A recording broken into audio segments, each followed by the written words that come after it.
It is Friday, the 2nd of February. Welcome to Friday Night with Niall Paterson.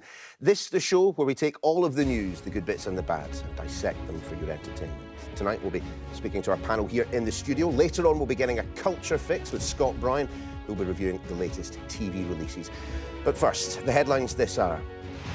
Sentenced to life for the brutal murder of Brianna Ghey. Her 16-year-old killers are named and are told they may never be released. The police in a new appeal to the public to find the man hunted over a chemical attack, which has left a woman with life-changing injuries. And there's anger after revelations that a man police want to speak to was granted UK asylum despite being a convicted sex offender. Also tonight, President Biden attended service for 3 US soldiers killed in Jordan as he decides how America will respond. Coming up, I'm going to be joined by our panel, Sophia Smith-Galer and Seyi Rhodes, both of them here with us until 9 o'clock to give us their take on the week's news and the stories that are continuing to gain momentum as we head into the weekend. What are we going to be talking about? Well, first, the big beasts of big tech. They were hauled in front of Congress this week to answer questions about online safety. But what difference, if any, is it going to make? And don't you roll your eyes at me. The civil service spending hundreds of thousands of pounds on so-called microaggression training courses. That's bound to raise a few eyebrows. Plus, in the sport, as the Six Nations gets underway, can England, under new captain Jamie George, make an impact? Or will the Irish and French dominate once more? And why has my producer not mentioned Scotland? We'll be having words. Great to have your company. We're going to be here for the next 3 hours. Hold on tight. It's Friday night.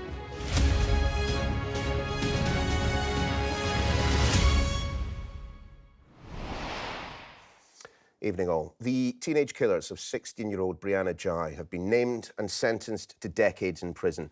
The judge lifted the anonymity granted to the pair during the trial, naming them as 16-year-olds Scarlett Jenkinson and Eddie Ratcliffe. Manchester Crown Court heard that they plotted together to kill Brianna, lured her to a park in Warrington, and then stabbed her to death. Our chief North of England correspondent, Greg Milam, has our first report. On a Saturday afternoon at the bus stop, Brianna Ghey, dressed in white, meets up with the 2 people who barely an hour later would murder her. Girl X in that video was Scarlett Jenkinson, boy Y, Eddie Ratcliffe, described as intelligent, high-functioning teenagers who hid a warped obsession with murder and who planned in meticulous detail how they would kill a girl who thought she could trust them. After the killing, Eddie Ratcliffe boarded the bus to go home. He was arrested the next day. I can explain everything. I can explain, he says to police. Simultaneously, Scarlett Jenkinson was also arrested. How come I'm a suspect? Pardon? How come I'm a suspect? How come you're a suspect? Because I'm the last person at scene, or is it? In the months that followed and during their trial, they blamed each other. Their preoccupation with violence, death and torture played out in thousands of messages. Jenkinson repeatedly changing her story. The judge said it was impossible to believe anything she said. In fact, it all played out as the note found in her bedroom predicted, with a smiley face and a heart, along with pages of details about high-profile serial killers. In court, Brianna's mum, Esther, told of the grief and the devastation. The thought that 2 could ever be released, she said, horrifies her. Brianna's dad told Sky News what he thinks of them. I have no feelings. Well, there's only anger towards them. If I'm honest, I hate them. They're just evil, you know, for what they've done, and I don't think they'll ever change. I think they'll always be monsters, and that's what they are to me. That's my feelings with them. They're just a pair of monsters. At first, you know, I thought, yeah, they should be named. Why should they be protected? You know, people should know who they are.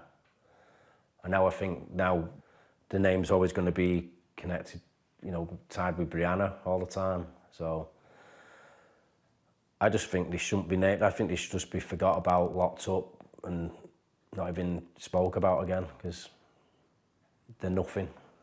I'll never stop thinking about Brianna. I know she'll live on in my dreams, and that's all I keep thinking about, her on her own in that park with them. and what they've done, and I really wish I was there to protect her. And that's just what I have in my head all the time. I can't get it out of my head, you know, what's happened to her. For Brianna's family, it's made all the worse that she thought of Jenkinson as a friend. She'd been moved to Brianna's school after bringing cannabis edibles to her previous one. She was about to be returned there. When it first happened, you know, I felt like there was a level of responsibility because they'd met at this school. But in terms of actually how we could have in any way have stopped that happening, there were no signs, there were no red flags.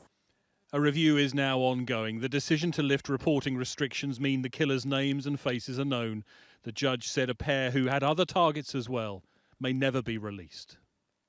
I therefore find that you both took part in a brutal and planned murder which was sadistic in nature and where a secondary motive was hostility towards Brianna because of her transgender identity. You picked Brianna because you both thought she would be an easy target. In doing so, you, Scarlett, abused her trust. She thought you were her friend. You encouraged her not to be anxious and guided her through getting the bus. Eddie, you knew Scarlett was preying on Brianna in this way. For Brianna's parents, any freedom would come too soon. For an anxious child who they say showed bravery to leave the house on her own that day and who paid with her life. Greg Milam, Sky News, Manchester Crown Court. Well, more details have emerged at the trial of how Jenkinson and Ratcliffe planned and carried out Brianna's murder. Our data and forensics correspondent Tom Cheshire reports. There was no way she could have known, but this was the moment that Brianna Ghey left her home for the last time. A Saturday morning, on her way to meet people she thought were her friends. Earlier that day, the 11th of February, Scarlett Jenkinson had texted Brianna, telling her to meet her and Eddie Ratcliffe in Colchester. She was luring Brianna to her death. Brianna left home at 12:45, walking a mile to the bus stop that Jenkinson had told her to go to, even though there was another right by her house. Jenkinson had also told her to buy a child's one-way ticket. Brianna was an anxious teenager, and she texted her mum, "I'm on the bus by myself. I'm scared." But her mother Esther was proud of her for going out of her comfort zone. The bus passed Brianna's home on its way to Colchester. She met Jenkinson, referred to throughout the trial as Girl X, and Ratcliffe, Boy Y, at the bus stop outside the local library. They walked past a Sainsbury's, where minutes earlier the pair had bought bottles of Dr. Pepper and Coca-Cola that would eventually tie them to the scene of the crime. As they walked through a series of alleyways, the group were last seen on CCTV heading towards Linear Park at 2:02 p.m. Brianna had little more than an hour left to live. As the teenagers walked through the park, they messaged each other on Snapchat about a plan to take drugs together. At 2:15, Brianna sent a message to Jenkinson saying she was anxious. Jenkinson was supposedly messaging a drug dealer at the same time, but this was a ruse. She had set up a fake Snapchat account which she was using to pretend to be a dealer called Nathan. She would message him and then reply to herself. Brianna grew suspicious. At 2:30, she messaged another friend, saying she thought Jenkinson was pretending to have a drug dealer. What exactly unfolded over the next few minutes is known only to Jenkinson and Ratcliffe. But based on the number of wounds on her body, Brianna was subjected to a sustained and violent assault with a hunting knife. Brianna was stabbed more than 28 times, across her head, her neck, her chest, and her back. At 3:06, Brianna's phone sent a message to Jenkinson. "Girl, where are you?" But it was not Brianna. It was Jenkinson, trying to establish an alibi for herself. She would later tell police Brianna had disappeared with a boy from Manchester. Minutes later, a dog walker saw Jenkinson and Ratcliffe making their way to the next field and breaking into a run. Around 3:15, the dog walker called 999, asking for police and ambulance. Someone had been attacked, and she'd seen people running away. Ratcliffe and Jenkinson had already left the woods. A car's dashcam caught them here on the right. They threw Brianna's phone into a drain on the way. They then returned to their separate homes. Jenkinson walked, Ratcliffe took the bus. Brianna was declared dead at the scene. Police arrested her murderers the next day. Tom Cheshire, Sky News. Detectives involved in a countrywide manhunt have appealed for the public's help to find a man wanted in connection with a corrosive attack in South London, which left a woman with life-changing injuries and 2 children in hospital. Police want to speak to 35-year-old Abdel Azedi and have urged him to hand himself in. Our crime correspondent Martin Brunt reports. I'm at the scene of that rather dramatic raid at 2 o'clock this morning. And as you can see in those pictures, police clearly worried about what they might find here. This block of flats, about 8 flats, one of them thought to be the home of the suspect's brother. And I understand that he was among those who were woken up rather rudely and taken out and sat in cars and interviewed. But it seems that police found nothing hazardous, because according to one of the residents, they were all allowed back into their flats well before dawn, and I'm told that that did include the suspect's brother. Huge police operation underway, principally the Metropolitan Police, Northumbria Police as well, and British Transport Police, but I suppose it's fair to say that police forces all across the country are on alert until police are able to narrow down exactly where their suspect is. This raid here was one of 5 overnight that we've been told about, 2 in London, 3 more in Newcastle, which was the more recent home of, the most recent home of the suspect. In one of those raids, police say that they found empty canisters that may have contained the corrosive substance that was used in the attack in Clapham. If there is some good news in all of this, police say that the 2 girls who were injured are not showing signs of any life-threatening injuries, although, of course, they are still in hospital and their mother is quite seriously ill. But the suspect is still at large, and police continue to warn that nobody should approach him. Tonight, a colleague of mine has been talking to a close relative of the suspect, who has told my colleague that, of course, I'm worried about him, but he insists he's not in touch with him, nevertheless shocked by the details of the attack. Martin Brunt there. Now, some of the other stories making headlines tonight. And a woman who ran over and killed her fiancé after she, quotes, lost her temper during an argument has been jailed for at least 18 years. Alice Wood murdered Ryan Watson, who was 24, near their home in Road Heath in Cheshire in May of 2022. The judge said Wood may find prison hard, but that she only had herself to blame. The average water bill in England and Wales is expected to increase from April. Water companies have forecast an above-inflation 6% rise, adding an extra £27 a year to household costs. In return, firms say they'll invest £14.4 billion to address sewage flows into rivers and the sea. A judge has thrown out a public order of a charge against Greta Thunberg after the police attempted to impose unlawful conditions during a climate protest. The 21-year-old global campaigner was arrested during a demonstration in central London on the 17th of October last year.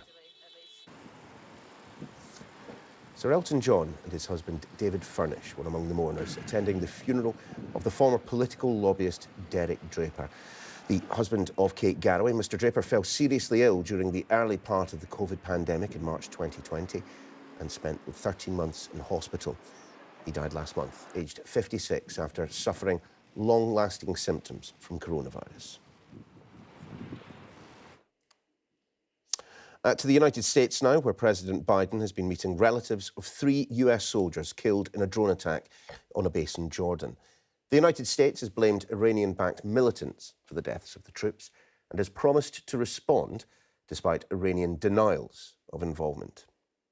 Indeed, it has been reported that the US military is in the process of approving a list of Iranian targets in both Iraq and Syria, though there has been no official confirmation. Our US correspondent James Matthews joins us now. And James, the fact that we know that the US president is drawing up targets in both Iraq and Syria suggests to me that we may well be seeing airstrikes in the immediate future. I think I would share that view, as many do here, Neil. There's a question around what's happening right now, whether or not that is business that needs to be attended to for reasons of propriety and dignity before there can be a US military strike. Joe Biden and the First Lady Jill Biden have been in attendance at Dover Air Base, where there has been the so-called dignified transfer of the 3 US personnel who were killed following a drone strike on their base in Jordan. Sergeants Brianna Moffat, Kennedy Sanders and William Rivers. They have been repatriated back to the United States into the arms of their family, carried by military personnel in transfer cases from the aircraft that brought them home. The Bidens have spent time with the families who have been bereaved. And of course, Joe Biden is a man in a position to invoke his own personal experience when it comes to bereavement, a man who most recently lost his son and in the distant past lost his wife and daughter. He has told the families that their loved ones were patriots in the highest sense, and that in time, when they think of them, they will smile before they cry. So a solemn event taking place at Dover Air Force Base in Delaware within the past half hour. And I do wonder, Neil, in terms of military strikes and when they happen, the extent to which this plays in not just to the timing, but also to the presentation, to the rationale of a US strike in the Middle East, because these pictures will be broadcast around the world. They reflect a justification, I suppose, to many. It reflects a US retaliation that is based on an attack on 3 of its own, a retaliation that's justified on the grounds that it's warranted and is a defensive measure. So it may be that this is business that the president felt had to be taken care of, much like yesterday, his visit to Michigan, where he has tried to engage with a Muslim community that's turned its back on the president. That wasn't a day, perhaps, politically and diplomatically to proceed with military strikes. So, you know, he has a full entry. There is business to be taken care of. But as you say, there is anticipation of what America does next. And in terms of the timing, there is an expectation that that won't be far away. James, for now, thanks very much indeed. Now, the Labour Deputy Leader, Angela Rayner, has told Sky News her party will reform workers' rights should they win the next general election. In an interview with our political editor, Beth Rigby, she says Labour would put an end to so-called zero-hours contracts and help to foster greater security for low-wage workers. She also responded to concerns around MP safety after being confronted by pro-Palestine activists last week. Just a warning, Beth's report does contain flash photography from the start. Hoping to call time on the Tories and the SNP, Labour knows in the next election Scotland is key. Angela Rayner touring a distillery near Edinburgh with Scottish Labour's Anas Sarwar to promote what Labour's dubbed the biggest levelling up of workers' rights in decades, and give this man something to sell on the doorstep. This is the most transformative package on workers' rights for a generation, to finally end the scandal of exploitative zero-hour contracts, to end the scandal of fire and rehire, and to make the minimum wage a real living wage. That will have a transformative effect for workers. As Labour rose back on its green investment plan and capping bankers' bonuses, the Deputy Leader doubling down on her radical workplace reforms. Well, it's security at work more than anything. Fundamentally, it's rights from day one. It's ending fire and rehire, and it's giving people guaranteed hours and making sure that people have that level of security. If you're in one of those workers' jobs, so you know, delivering parcels or food, etc., they might watch this wanting reassurance. Can you tell them that this is a sort of when, not if, that they will get afforded the same rights under a Labour government? We will bring in the single status of worker. We will end this bogus self-employment. Okay. That is our mission as part of the New Deal. The message from Rayner clear: there'll be no rowing back on workers' rights in the first Labour term. The change in this country has come when you... But as she eyes public office, the downsides made plain to see. Ms Rayner confronted at a fundraiser event in Stockport last week, which left her shaken. Vice Chair, Thank you. Friends of Israel. Your friend, the Israeli president, said he was waging... You've made your point, thank you. War. Yes, I was scared. and my family are scared for me. When you get the levels of abuse and threats that MPs get now, when someone comes at you, you don't know.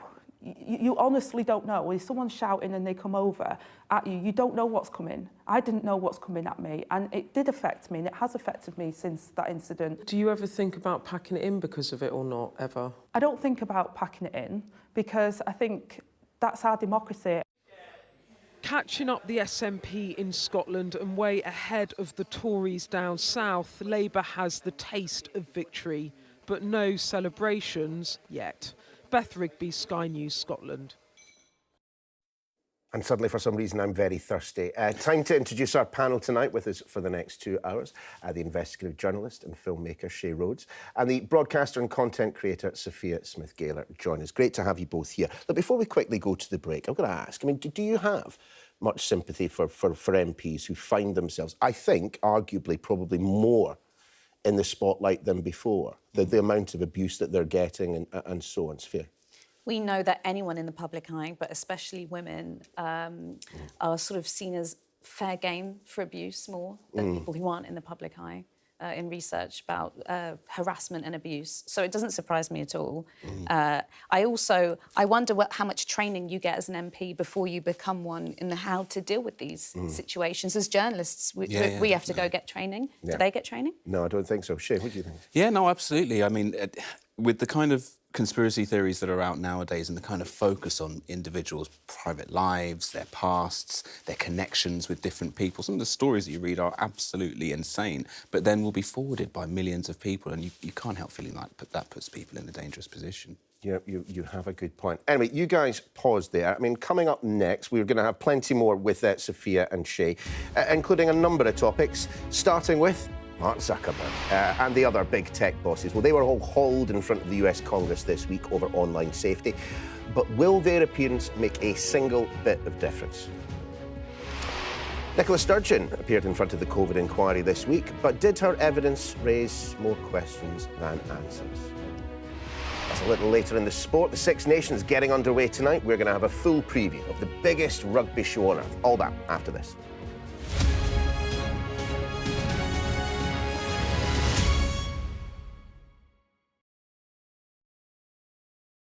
I'm Helen Ann Smith. I'm Sky's Asia correspondent, and I'm based here in Beijing.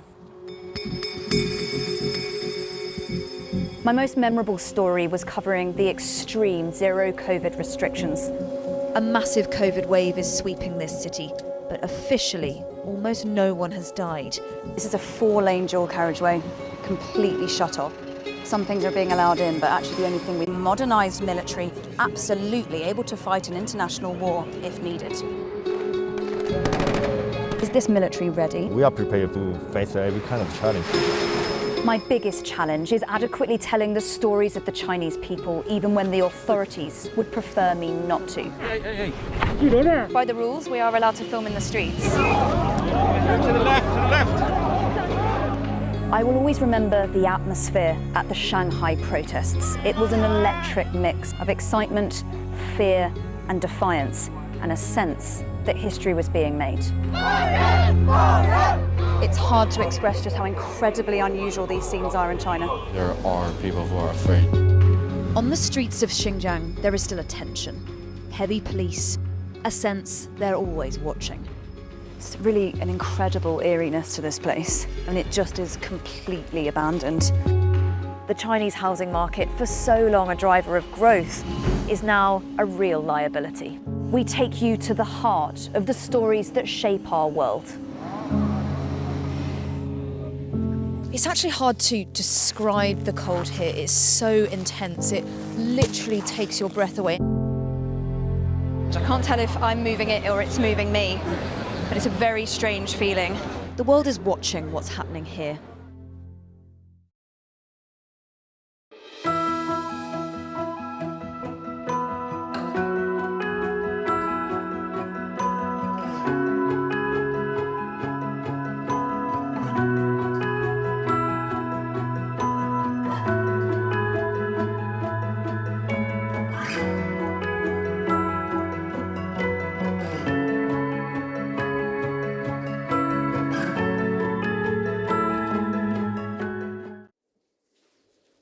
Welcome back to Friday night. Do hope you're liking our temporary digs. They're very nice, aren't they?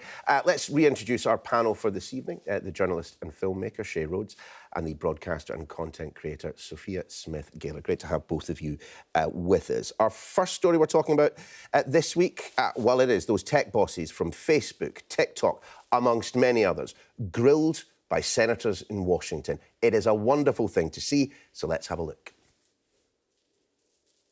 Oh, well, we don't seem to have it, but take my word for it. It is a remarkable piece of footage. We'll come back to it and talk about it in a second. Sophia, you might as well just let us know what was going on. We were on... Oh, we do have it. So let's hit the space bar.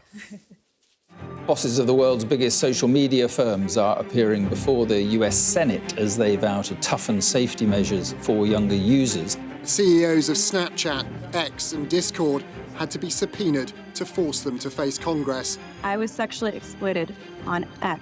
This is my daughter, Olivia. This is our son, Matthew. How many more of my friends have to be harmed, abused, extorted, or taken advantage of? Mason was a smart, kind, curly-haired, normal teen. Congress, the ball is in your court. Mr. Zuckerberg, you and the companies before us, you have blood on your hands. There's families of victims here today. Have you apologized to the victims? You've done nothing to help them. You've done nothing to compensate them. You've done nothing to put it right. Mr. Zuckerberg, what the hell were you thinking? I don't know the answer to that off the top of my head. Have you ever been associated or affiliated with the Chinese Communist Party? No, Senator. Again, I'm Singaporean. Your platform is basically an espionage arm for the Chinese Communist Party. Why should you not be banned in the United States of America? Sophia, let's start with you on this topic. Look, I might be wrong, but it certainly felt that there was a Republican bias in terms of the stronger criticism.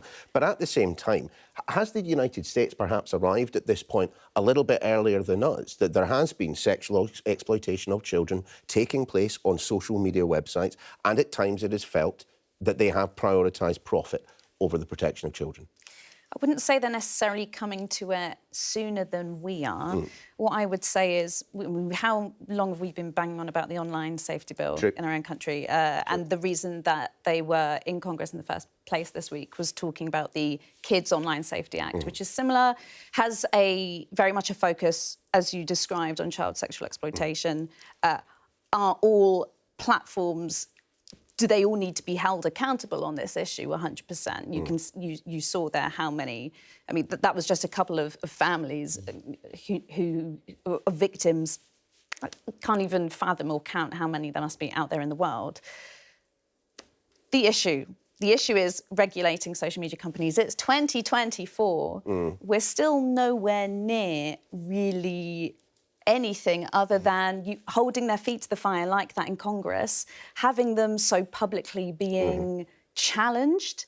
That's actually some of the most regulation that we have of social media companies. Yeah. I mean, Seyi, where are you in this? Because I'm old enough to remember where the whole point of the internet was that it was the Wild West, that there wasn't going to be regulation, that there wasn't going to be censorship. And obviously, clearly, times have changed because young people have got access through their phones and through the laptops that they use at school. So where are you on this very, very tricky issue? I mean, obviously, I've moved over the years from a number of different positions. I was one of those young people who was on Napster in the early days, you know, illegally downloading people's songs until until I got an email from Dr. Dre's lawyers telling me to stop. A very scary moment at 21 years old. You're like, oh. But now I'm on Spotify and I pay for my subscription, and that happened quite naturally because not so much because of regulation, actually more because the tech giants got their acts together. They started to offer me some decent options, and I no longer had to go to that dark place where dirty things happen. An interesting thing that they are being challenged about is what do the apps do, or what safety provisions do they provide? And actually, because of largely in many cases EU regulation that these apps have had to contend with, there are so many things on there in terms of parent pairing, and you shouldn't be on there if you're under 13. There are already loads of those things, but people get past them. The point is that individual humans are circumventing a lot of these rules. Yeah. I mean, let's just, because of course at that hearing, Mark Zuckerberg was asked whether he had actually spoken to any of the families that were in attendance at this setting. He hadn't, but then he had this to say. No one should have to go through the things that your families have suffered, and this is why we invested so much and are going to continue doing industry-leading efforts to make sure that no one has to go through the types of things that your families have had to suffer. Seyi, an expression of regret, not an apology, the type of thing we've become used to from our politicians in this country. But in terms of the broader point, I mean, yeah, of course, there is a responsibility on the social media sites themselves. But if we're talking about children, there's a massive elephant in the room. There's another set of people who are responsible. It's the parents. Oh, clearly. I mean, I've actually got 3 kids. My eldest is 19 and my middle child is 8. So I've had like a good decade of difference. And when I used to go online with my eldest, it was a bit more of a Wild West. And there were moments where I noticed that people were trying to have sexual conversations with him in the chat boxes and so on. That doesn't happen nowadays. No. Even just the way that my children log on to the internet, they come in through their school's account. It's all very managed, and I feel much safer like that. But one thing I should point out is that if people are going to use these new technologies, whether it's the internet or AI or anything like that, to sexually exploit children, we know who these people are. The police should already know who these people are. This is a crime, and we don't need new laws or anything to cover it. Really what we need is for our law enforcement services to be doing their jobs properly. Sorry, Sophia, just before you come in, one of the Democrats who was on that committee, Amy Klobuchar, compared the situation with social media companies to the situation with that Boeing plane where the door fell off, that no one questioned the decision to immediately down the entire fleet for safety checks to be carried out. So why are we not doing the same with the social media industry? I mean, I like the logic. It's obviously more complicated than that, but children are being hurt. Children are being hurt regularly. And we're still faffing around with 2-step verification and using credit cards to prove you're over 18 and so on and so forth.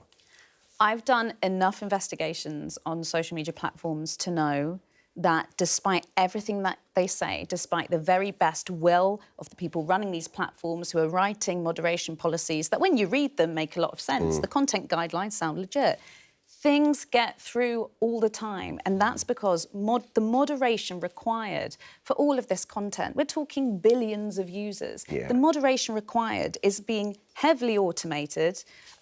We might see, certainly in the bigger companies, tens of thousands of moderators. That's not actually that big a number. If you think about the amount of content being uploaded and you think about the number of individual users, we need way more moderation to actually fulfil these guidelines they allegedly have. And 2 letters spring immediately to mind, A and I. But we're not going to talk about that because, you know, we could be here all night. Seyi, Sophia, you guys pause there. After the break, we're going to be having plenty more from these two. What will we be discussing? Well, as farmers bring the barricades to the motorways, we'll be discussing if the European Union is losing control of Europe. That's next.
Welcome back. This week saw farmers' protests all across Europe, in the Netherlands, France, Belgium, Germany, Poland, Greece, Italy and Spain. Many are deeply unhappy at the effect of EU environmental laws, including fuel duties and tariff-free imports from Ukraine. Shay and Sophia are still here. And we'll start with you, because I think you may have a personal connection to this. Look, it is almost slightly surprising, I think, that we haven't seen protests from farmers in this country. But your view on what's happening on the other side of the channel? Well, I mean, you know, the French love to protest. They love, they love, and they like a big show of force.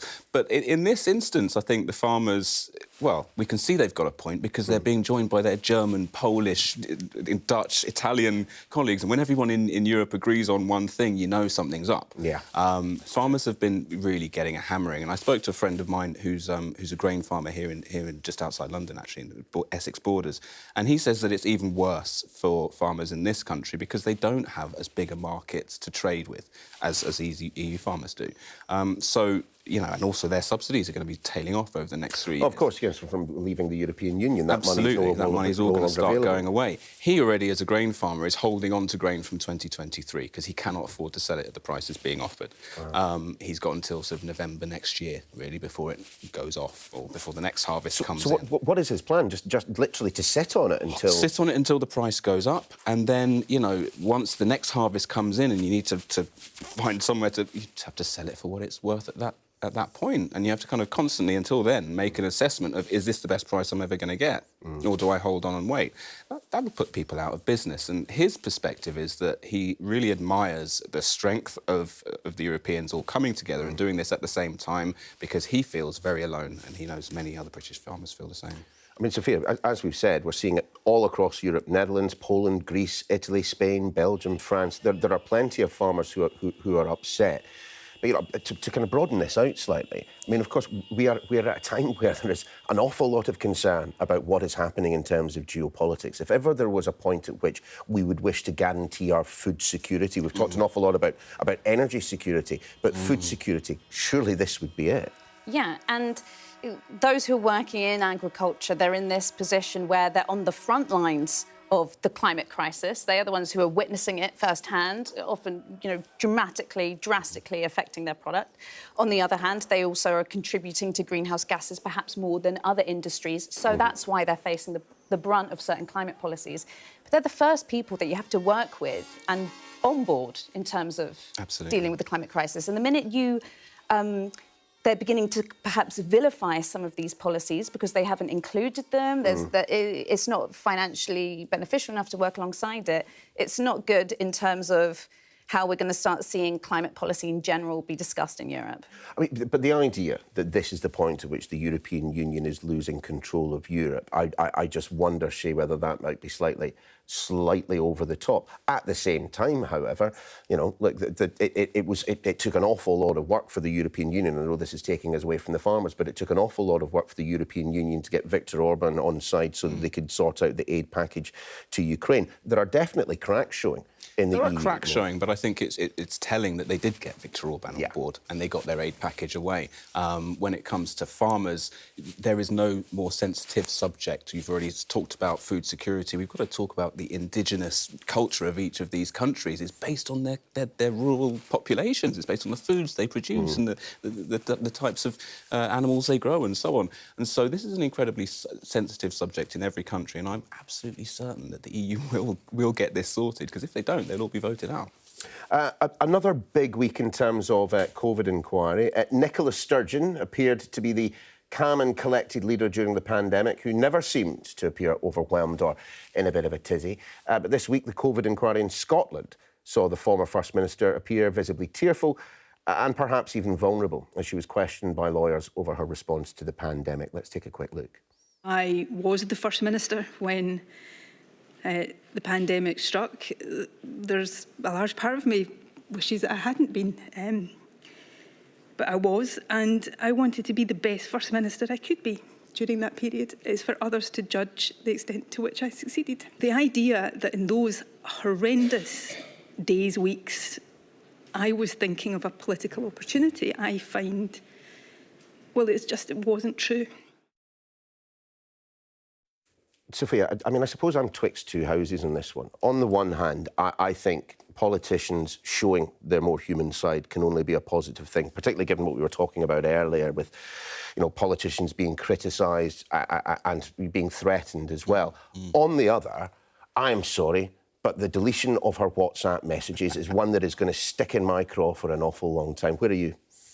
Yeah, we were chatting about it and how I read about a justification that, oh, well, we didn't talk about anything relevant in the WhatsApp messages, so You would say that. You would say that, wouldn't you? I wanted a better justification for that, 100%. I was also very interested to hear about the criticisms over were you politicking too much during this time, but also who was involved in deciding policy for Scotland? Was it too small a group? That was quite interesting, hearing about that as well. Shane? I mean, the idea that Nicola Sturgeon could go a week without trying to turn something into a political gain for herself, or any politician, frankly, clearly it was always in the back of her mind. She tried not to let it take the forefront. I believe her on that, but it was always there, and we saw it a little bit. The WhatsApp messages really gets me. Yeah. More because I think I'm coming to the conclusion that politicians in this country have decided that WhatsApp is their private space. They're not going to share it, and I don't know if they got together and discussed this, or if they've just noticed from Or just did it on a WhatsApp group. Or had a WhatsApp group, yeah. But, you know, once Boris Johnson does it, it's almost kind of a free game for everyone else, and now you see Nicola Sturgeon doing it. There is no reason for any MP ever to hand over a WhatsApp message again unless some kind of court injunction forces them to. I mean, that's kind of where I am, and I direct everyone to the fantastic edition of the Sky News Daily podcast that I've hosted this week on this particular topic. But, you know, on the WhatsApps, it was 2021, at a COVID briefing, that she was asked by a journalist from Channel 4, do you promise that you'll hand over everything, your WhatsApps, your emails,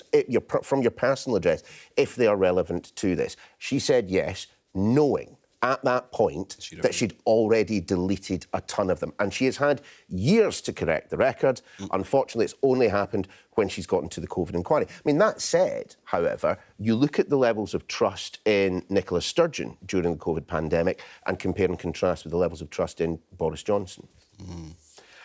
Yeah, no thought, no. No, you're just. I think you've said it. You've described it very well. Exactly.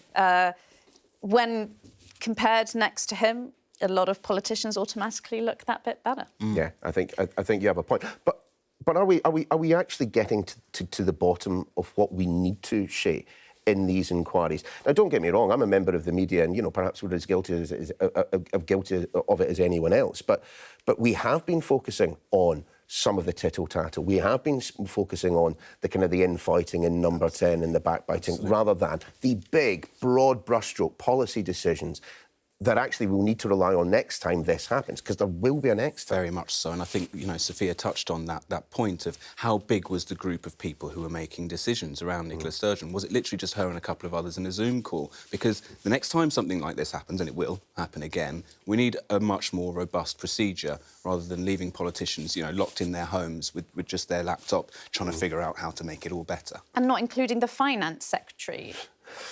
Kate Forbes, yeah, she was not best pleased about that. Maybe she could have committed a microaggression against Nicola Sturgeon. Guess what? That's what we're talking about. This week, there were reports that civil servants have been warned about rolling their eyes and raising their eyebrows in meetings over fears they could be perceived as a microaggression. They've been advised to nod instead. Now, whilst there is no precise definition of a microaggression, they can be committed unconsciously, which you could argue makes it difficult to show how people can be prevented from doing things they're unaware of. Let's just have a quick look at Angela Merkel and Vladimir Putin at the G20 in 2017. This is good.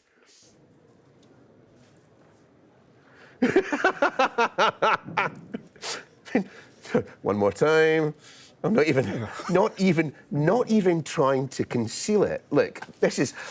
I have to admit, I made a bit of a point whenever I have been interviewing politicians in the past, and particularly during the COVID time, to be going like that, all the way through the interview, and it worked particularly well. I mean, do you believe in microaggressions, Sophia? Well, I certainly believe in when they're very legitimately causing harm. Yeah. And we know that's the thing, and we do know that is probably the case in lots of workplaces, that people don't get enough training for actually how to be a decent colleague. So £160,000 on telling people not to roll their eyes. But hang on a minute, how big is the civil service? It's quite big. It's quite big. How many hours are they getting for this? A few. A few. The minute you start adding these hours and the number of employees in, you'd be surprised how quickly that workshop facilitating budget, you know, gets eaten up. And even worse is the fact that they're trying to do this in Britain. I mean, the British are not the most expressive people.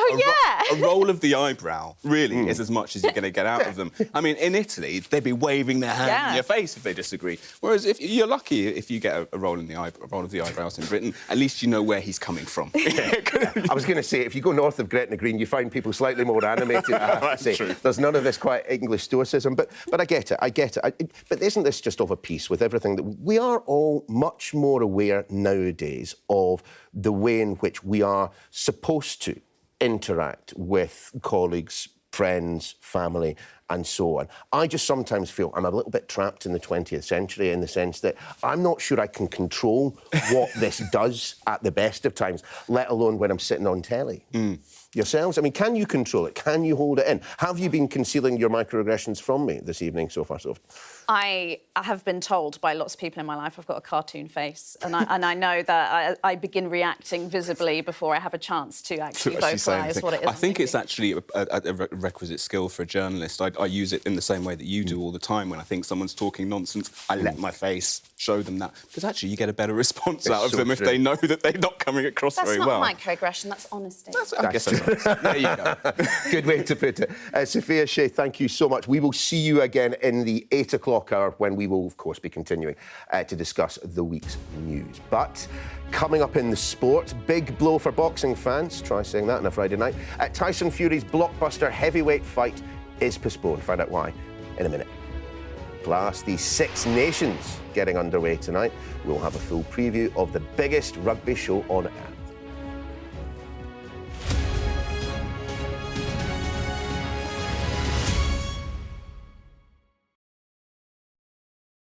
I went through a similar experience where I was sentenced to the electric chair. I remember the judge telling me I was going to be taken to the Rockview State Prison where 2,200 volts of electricity would course through my body and end my life.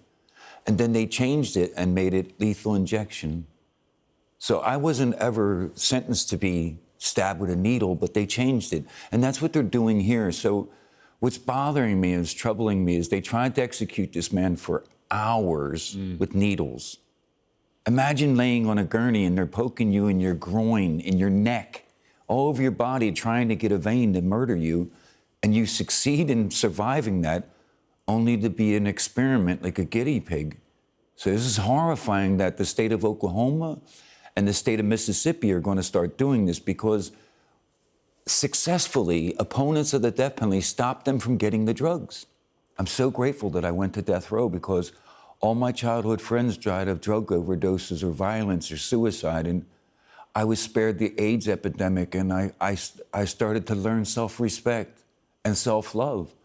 And I elevated my entire life because I was on death row. And even though I was there wrongly, it didn't matter. I needed to use that opportunity. I was physically tortured for years for being a rapist murderer they thought was mentally ill. I went through a lot of degradations, but I learned when people are harming you, you can really find it within yourself at that moment to love you. I was suffering from hepatitis C infection after they beat me and broke my teeth in prison, and I contracted this illness that was killing my fellow prisoners.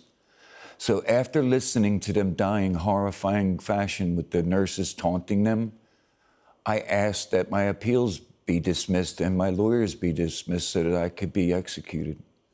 I spent 23 years in solitary confinement. That means every day of my life I was locked up 23 hours a day while I was being openly tortured. They took me off of death row and they put me in a mental cell because they feared I was going to kill them for what they did to me. So I spent the last 8 months of my life in prison in a mental ward being told that no human being could endure what we did to you without you being angry enough to kill one of us.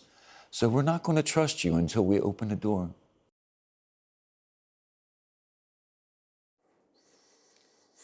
Welcome back. Some very sad breaking news to bring you. The actor Carl Weathers has passed away, aged mid-70s, in fact. A statement from his family has confirmed the news to NBC News. They say this: "We are deeply saddened to announce the passing of Carl Weathers. He died peacefully in his sleep on Thursday.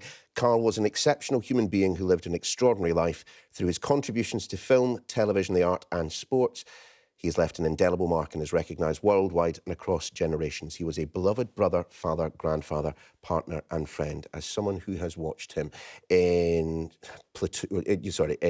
Predator, in Happy Gilmore, in Star Wars, in any number of films, of course, as Apollo Creed in Rocky 1, 2, 3, and of course 4. I think there'll be plenty of us of a certain age looking at their streaming services tonight to catch up with a Carl Weathers film.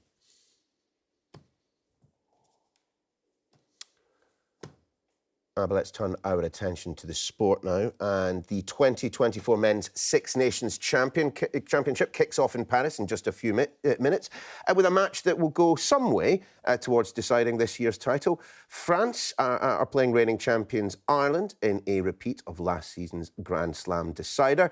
England were shocking in the tournament last year, but were the only Northern Hemisphere side to reach the semi-finals of the Rugby World Cup, much to the annoyance of pretty much everyone. Joining us for more on this, Chris Latcham over at Sky Sports News. Chris, a new era for a number of teams going into the tournament, in particular England. Yes, so you're having to hide your microaggressions there with a little roll of the eyes as you were talking about it.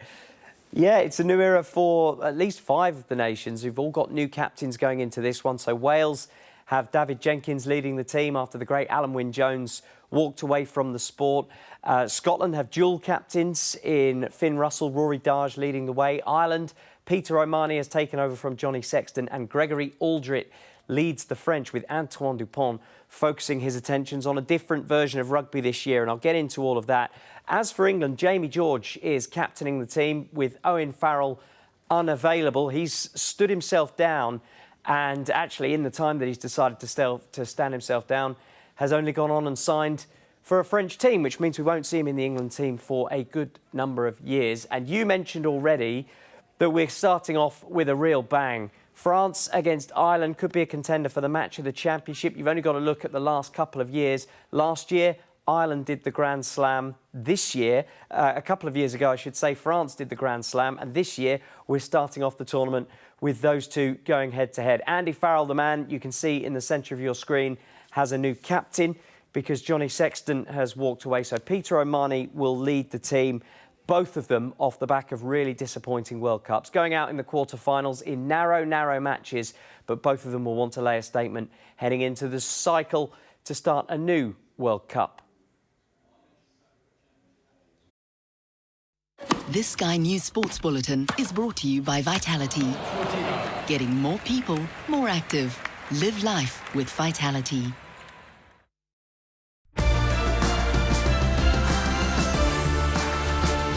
I enjoyed the game in Scotland. I thought not a qualifier, but Scotland were really going well and the atmosphere on the night was brilliant.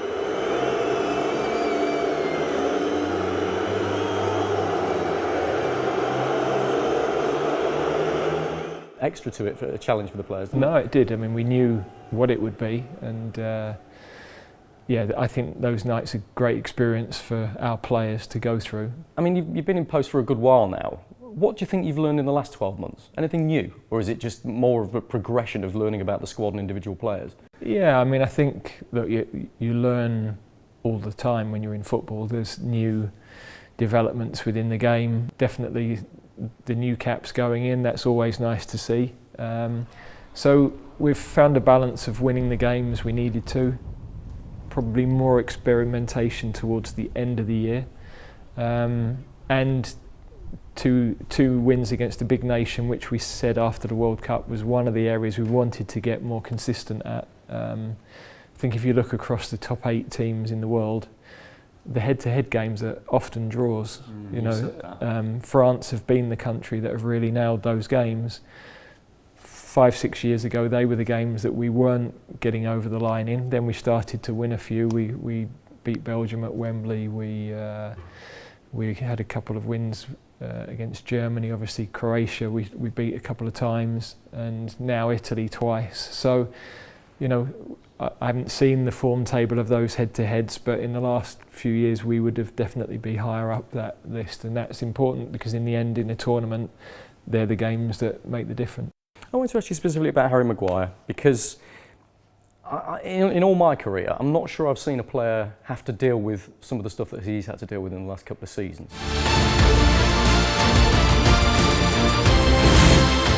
Gareth Southgate launches a passionate defence of Harry Maguire. It makes me livid because thankfully he's got the support of the dressing room and people behind him. I'm an experienced player now, and I know how to block it out, and I know how to focus and concentrate and get through the games. This Sky News Sports Bulletin is brought to you by Vitality. Time for a quick look at the weather. Warm memories wherever you go.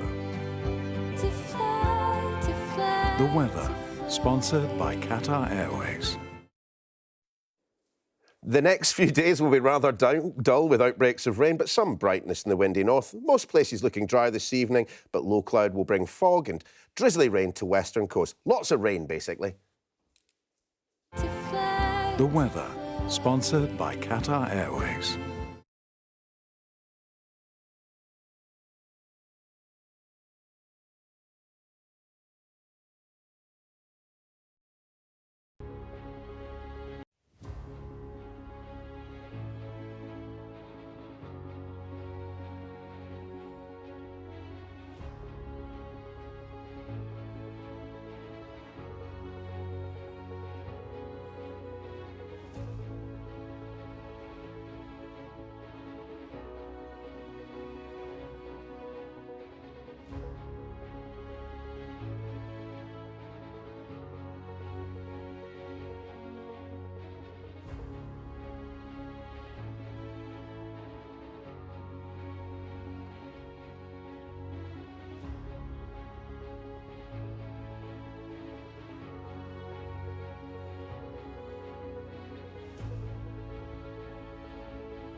Welcome to Friday Night with me, Niall Paterson. Coming up on hour 2 of the show, we continue our review of the week's news with our winners and losers over the past 7 days.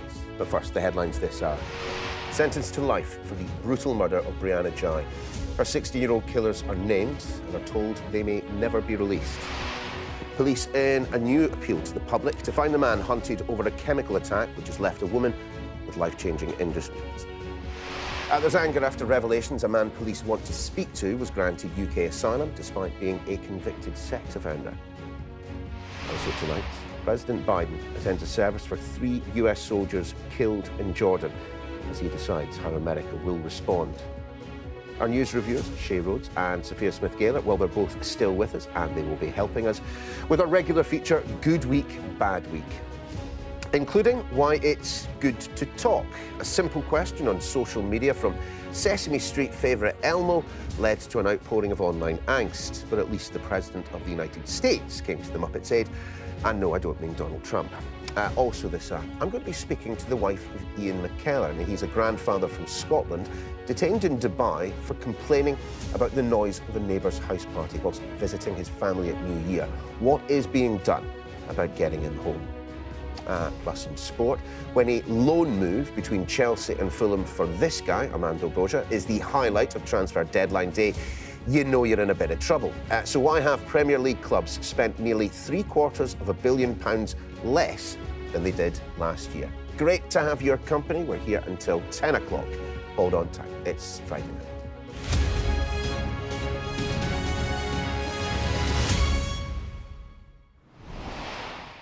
Evening all. The teenage killers of 16-year-old Brianna Ghey have been named and sentenced to decades in prison. The judge lifted the anonymity granted to the pair during the trial, naming them as 16-year-olds Scarlett Jenkinson and Eddie Ratcliffe. Manchester Crown Court heard that they plotted together to kill Brianna, lured her to a park near Warrington, and then stabbed her to death. Our Chief North of England correspondent Greg Milam has our first report. On a Saturday afternoon at the bus stop, Brianna Ghey, dressed in white, meets up with the two people who barely an hour later would murder her. Girl X in that video was Scarlett Jenkinson, boy Y, Eddie Ratcliffe, described as intelligent, high-functioning teenagers who hid a warped obsession with murder and who planned in meticulous detail how they would kill a girl who thought she could trust them. After the killing, Eddie Ratcliffe boarded the bus to go home. He was arrested the next day. I can explain it. I can explain, he says to police. Simultaneously, Scarlett Jenkinson was also arrested. How come I'm a suspect? Pardon? How come I'm a suspect? How come you're a suspect? Because I'm the last person that's seen her, is it?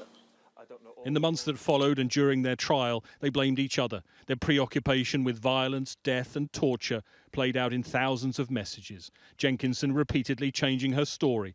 The judge said it was impossible to believe anything she said. In fact, it all played out as the note found in her bedroom predicted, with a smiley face and a heart, along with pages of details about high-profile serial killers. In court, Brianna's mum, Esther, told of the grief and the devastation. The thought that two could ever be released, she said, horrifies her. Brianna's dad told Sky News what he thinks of them. I have no feelings. Well, there's only anger towards them. If I'm honest, I hate them. They're just evil, you know, for what they've done, and I don't think they'll ever change. I think they'll always be monsters, and that's what they are to me. That's my feelings with them. They're just a pair of monsters. At first, you know, I thought, yeah, they should be named. Why should they be protected? You know, people should know who they are. And now I think now the name's always going to be connected, you know, tied with Brianna all the time. So I just think they shouldn't be named. I think they should just be forgot about, locked up, and not even spoke about again, because they're nothing. I'll never stop thinking about Brianna. I know she'll live on in my dreams, and that's all I keep thinking about, her on her own in that park with them and what they've done. And I really wish I was there to protect her. And that's just what I have in my head all the time. I can't get it out of my head, you know, what's happened to her. For Brianna's family, it's made all the worse that she thought of Jenkinson as a friend. She'd been moved to Brianna's school after bringing cannabis edibles to her previous one. She was about to be returned there. When it first happened, you know, I felt like there was a level of responsibility because they'd met at this school. But in terms of actually how we could have in any way have stopped that happening, there were no signs, there were no red flags. A review is now ongoing. The decision to lift reporting restrictions mean the killers' names and faces are known. The judge said a pair who had other targets as well may never be released. I therefore find that you both took part in a brutal and planned murder which was sadistic in nature and where a secondary motive was hostility towards Brianna because of her transgender identity. You picked Brianna because you both thought she would be an easy target. In doing so, you, Scarlett, abused her trust. She thought you were her friend. You encouraged her not to be anxious and guided her through getting the bus. Eddie, you knew Scarlett was preying on Brianna in this way. For Brianna's parents, any freedom would come too soon. For an anxious child who they say showed bravery to leave the house on her own that day and who paid with her life. Greg Milam, Sky News, Manchester Crown Court.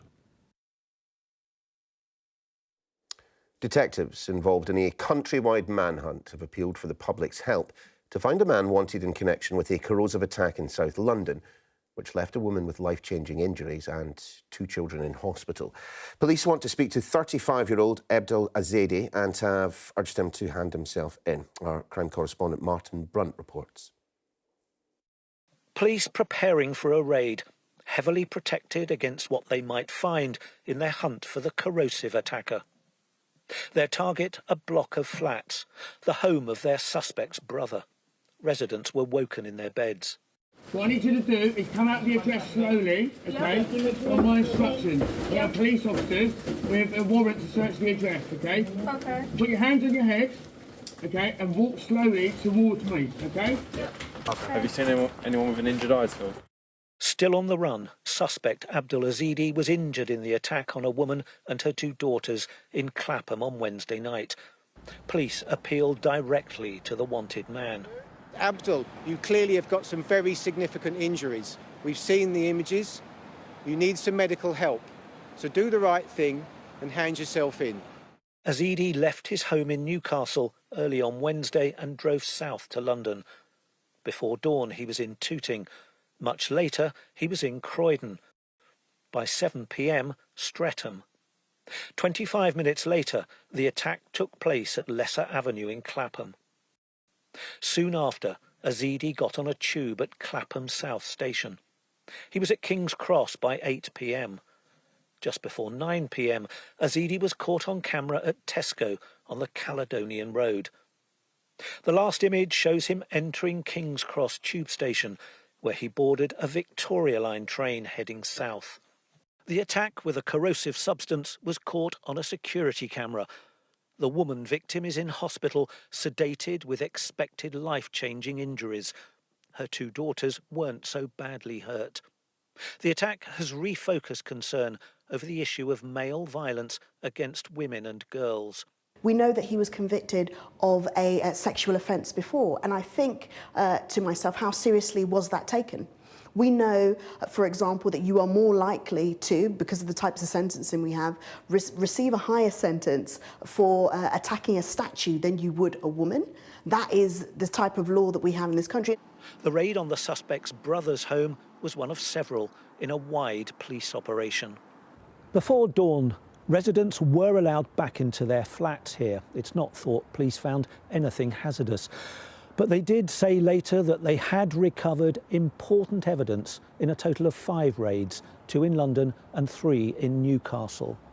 Police continue to warn the public not to approach the suspect, but to dial 999. Martin Brunt, Sky News in East London.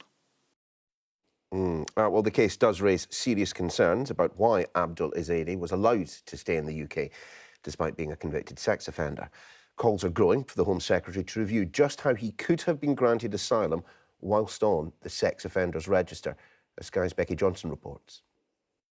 In the midst of a nationwide manhunt, we now know Abdul Azedi was granted asylum after being convicted of sex offences. In 2018, he admitted sexual assault and indecent exposure and was handed a suspended prison sentence at Newcastle Crown Court. But despite being on the sex offenders register and 2 earlier failed asylum bids, in 2020 a tribunal granted his claim after a priest told them he'd converted to Christianity. Here in the Home Secretary's constituency, we found anger. Total disgrace that the government, are letting people in like that to this country. We're all in danger. It's acid and everything that's happened. Who on earth allowed him to come in the first place? They're used to seeing asylum seekers here from nearby RAF Wethersfield, where hundreds are housed. And the local vicars are kept busy, around 20 last weekend. Being a Christian is deemed a reason it's unsafe for people to return to some countries. Your claim is on the grounds of Christianity also? Yeah, most of them. Most of the people? Yeah. Most of the claims are they? Christianity, yeah. But he doesn't think Ezidi should have been allowed to stay. As we are here, we must respect and govern by the law of the Constitution of UK. For people in communities like this one, with asylum seekers housed close by, there is no way of knowing how many have criminal records because the Home Office don't publicly provide the data. Hearing that someone like Ezidi was granted asylum will only add to the anxiety. The government says its Rwanda policy will tackle those concerns, but there are already rules around deportation of foreign criminals. Ezidi's sentence wasn't long enough to meet the criteria, and his claim of being unsafe as a Christian in Afghanistan a legitimate ground for appeal. And his case isn't unique. I had a specific client who must have had over 24 offences, and he could not be returned back to Iran. The government would seek to blame people like you, who they might describe as lefty lawyers, for creating this problem. What would you say to that? They don't understand the laws, they don't understand European Convention of Human Rights, and as a result of their ignorance, I feel that they're choosing a scapegoat. When the asylum process allows a man like this to stay, it's little wonder public support for the system is at breaking point. Becky Johnson, Sky News in Wethersfield.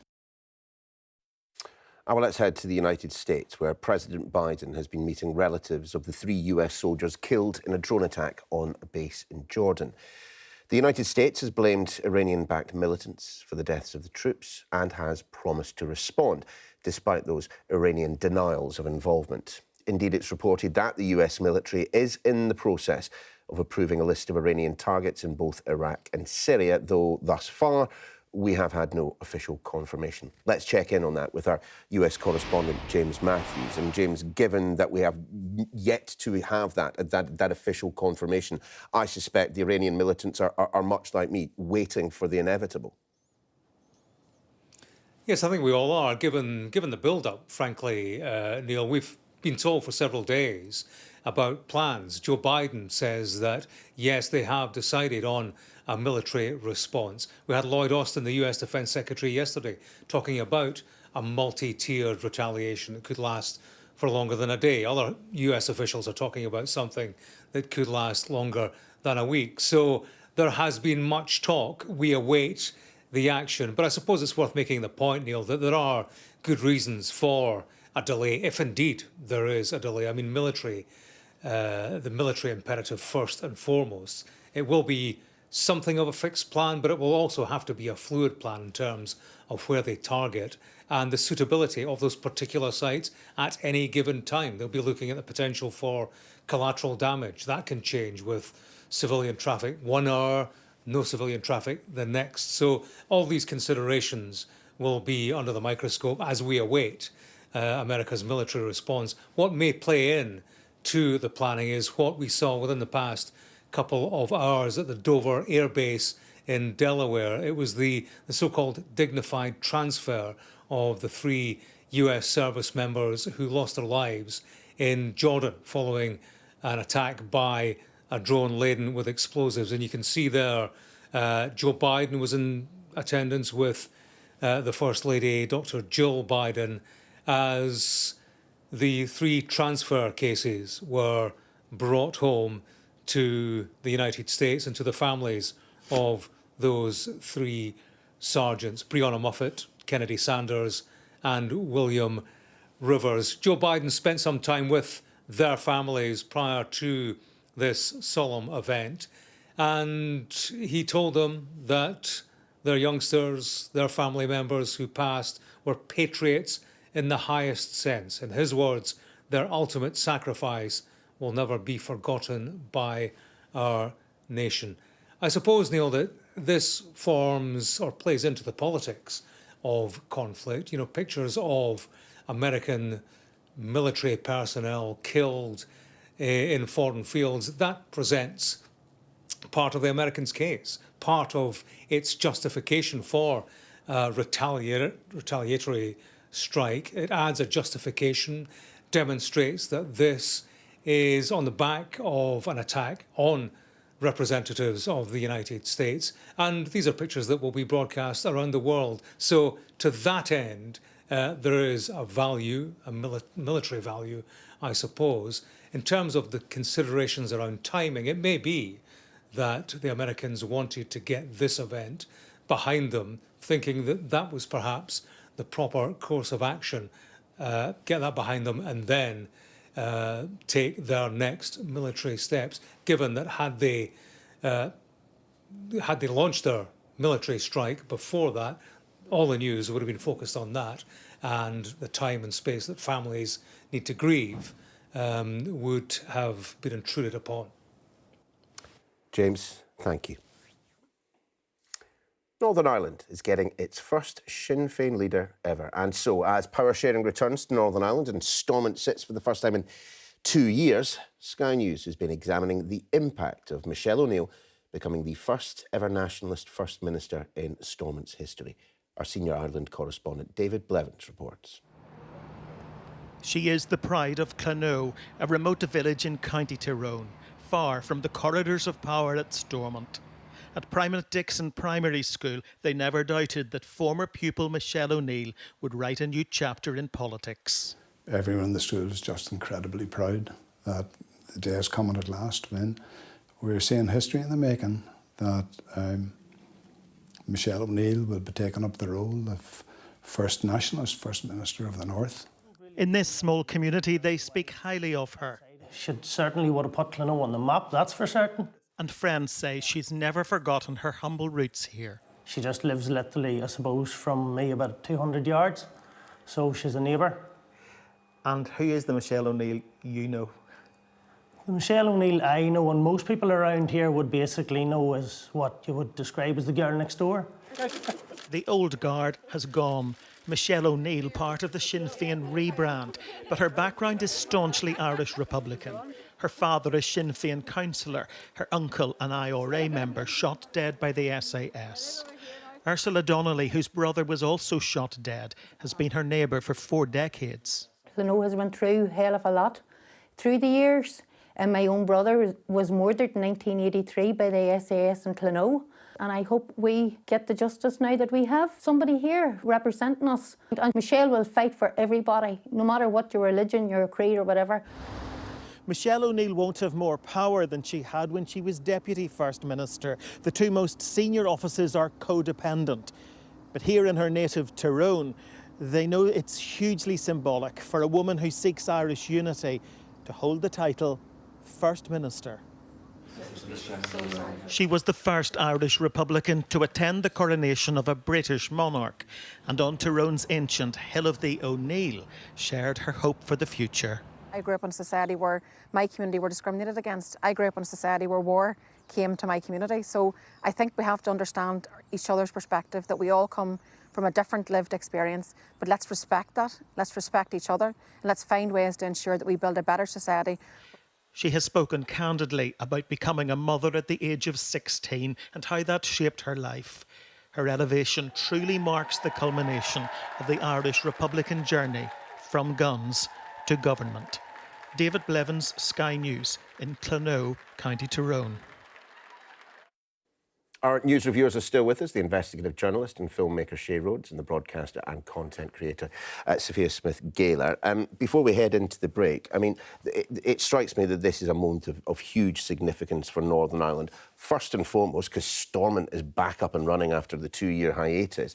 But more than that, as David was so eloquently putting in his piece, the significance of having a nationalist First Minister for the first time. Sophia? That was a really lovely portrait, actually, of a politician, one that we often don't get. We've been talking today about politicians and public perceptions of them. That's someone we can feel optimistic about, I think, for now. Let's keep our fingers crossed. Fingers crossed, but I mean, my ultimate perspective and listening to that, I did feel a little bit disturbed. I feel like ultimately Northern Ireland's not going to be able to move on until they can elect leaders whose justification for their passion and their desire to be there doesn't include my relative was shot by the British. If we can get a generation on, I feel like I would believe in Stormont being able to govern and hold things together. Well, let's just, at the very, very least, hope that the peace continues for as long as is possible. Stay right where you are. Coming up next on the programme, Seyi and Sophia staying with us to help with our regular feature, Good Week, Bad Week, including the latest trials and tribulations, and then more trials, for the Teflon Don, the former President, Donald Trump. I'll also be speaking to the wife of Ian McKellar. Now, he's the grandfather detained in Dubai after complaining about noisy neighbours during a family holiday. And in the sport, we'll be discussing why the Premier League title hopefuls failed to bring in reinforcement in this January transfer window. All that after this.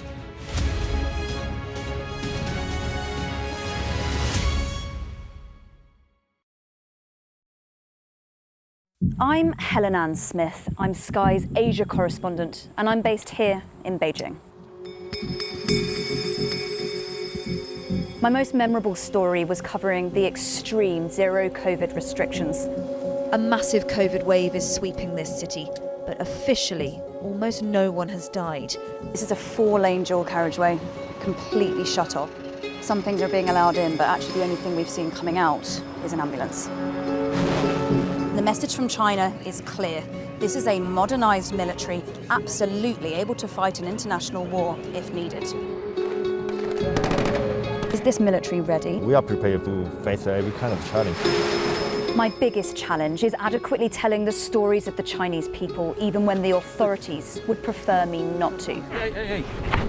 By the rules, we are allowed to film in the streets. To the left. I will always remember the atmosphere at the Shanghai protests. It was an electric mix of excitement, fear, and defiance, and a sense that history was being made. It's hard to express just how incredibly unusual these scenes are in China. There are people who are afraid. On the streets of Xinjiang, there is still a tension. Heavy police, a sense they're always watching. It's really an incredible eeriness to this place, and it just is completely abandoned. The Chinese housing market, for so long a driver of growth, is now a real liability. We take you to the heart of the stories that shape our world. It's actually hard to describe the cold here. It's so intense. It literally takes your breath away. I can't tell if I'm moving it or it's moving me, but it's a very strange feeling. The world is watching what's happening here.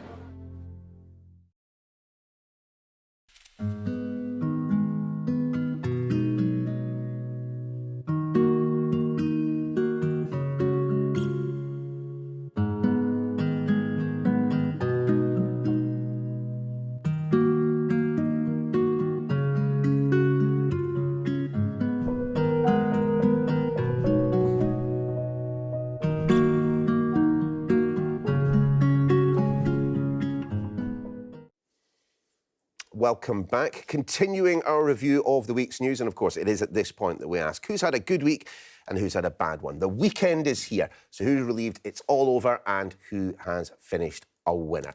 Still with us, the broadcaster and content creator, Sophia Smith-Galer, alongside the journalist and filmmaker, Seyi Rhodes. And in fact, Seyi, we're going to start with you. This is an interesting one, and I'm hoping you're going to explain it. Explain why it's been a great week for international arms dealers. It's been a fantastic week to sell weapons. This week, suddenly, every politician in Europe, it feels like, is all talking about the positive benefits of some kind of military-industrial complex in Europe. We need to produce more weapons, more ammunition, more guns, more bullets. Do you know what I read earlier this week is that the French army have just started retraining in trench warfare. They're learning to clear trenches, build trenches, fight from trenches. Everything has changed because of the war in Ukraine. Yeah. I mean, this week we saw a Russian warship being taken down by a swarm of drones. I don't think that's ever happened before. Remarkable footage as well, yeah. Exactly, and really, I think our generals and our admirals are looking at that and they're thinking, if we were in the position of Russia facing an opponent like Ukraine, we'd be getting a kicking, and we need to upgrade. And that's what this is all... That's why it's great news to sell arms, if you sell arms right now. True, and presumably as well, I mean, Sophia, add to the instability of the situation in the Middle East as well, and it does rather feel like the world is going to hell in a handcart right now. Yeah, I'm not comforted by you bringing up it's a good week for arms deals, I'm going to be honest. No, neither am I. I mean, I'm a parent. I've got a 19-year-old and an 8-year-old, and they're telling me there's going to be a war in the next 10 years. I look at my kids and I'm thinking... Ugh. But if your business is war, business Absolutely. is booming. What, though, if your business, Sophia, is single-use vapes? I mean, it's been a good week for the non-smokers, hasn't it? Yeah, it's not good for you if you're busily, you know, chugging away. I'm going to bring it out. I'm really sorry, Mum, because I know that you're watching right now. There is my... But it's not a single use. It's not a single-use disposable vape. I really endorse and encourage adults to make whatever decisions they would like to make for themselves, as long as they're not harming other people, right?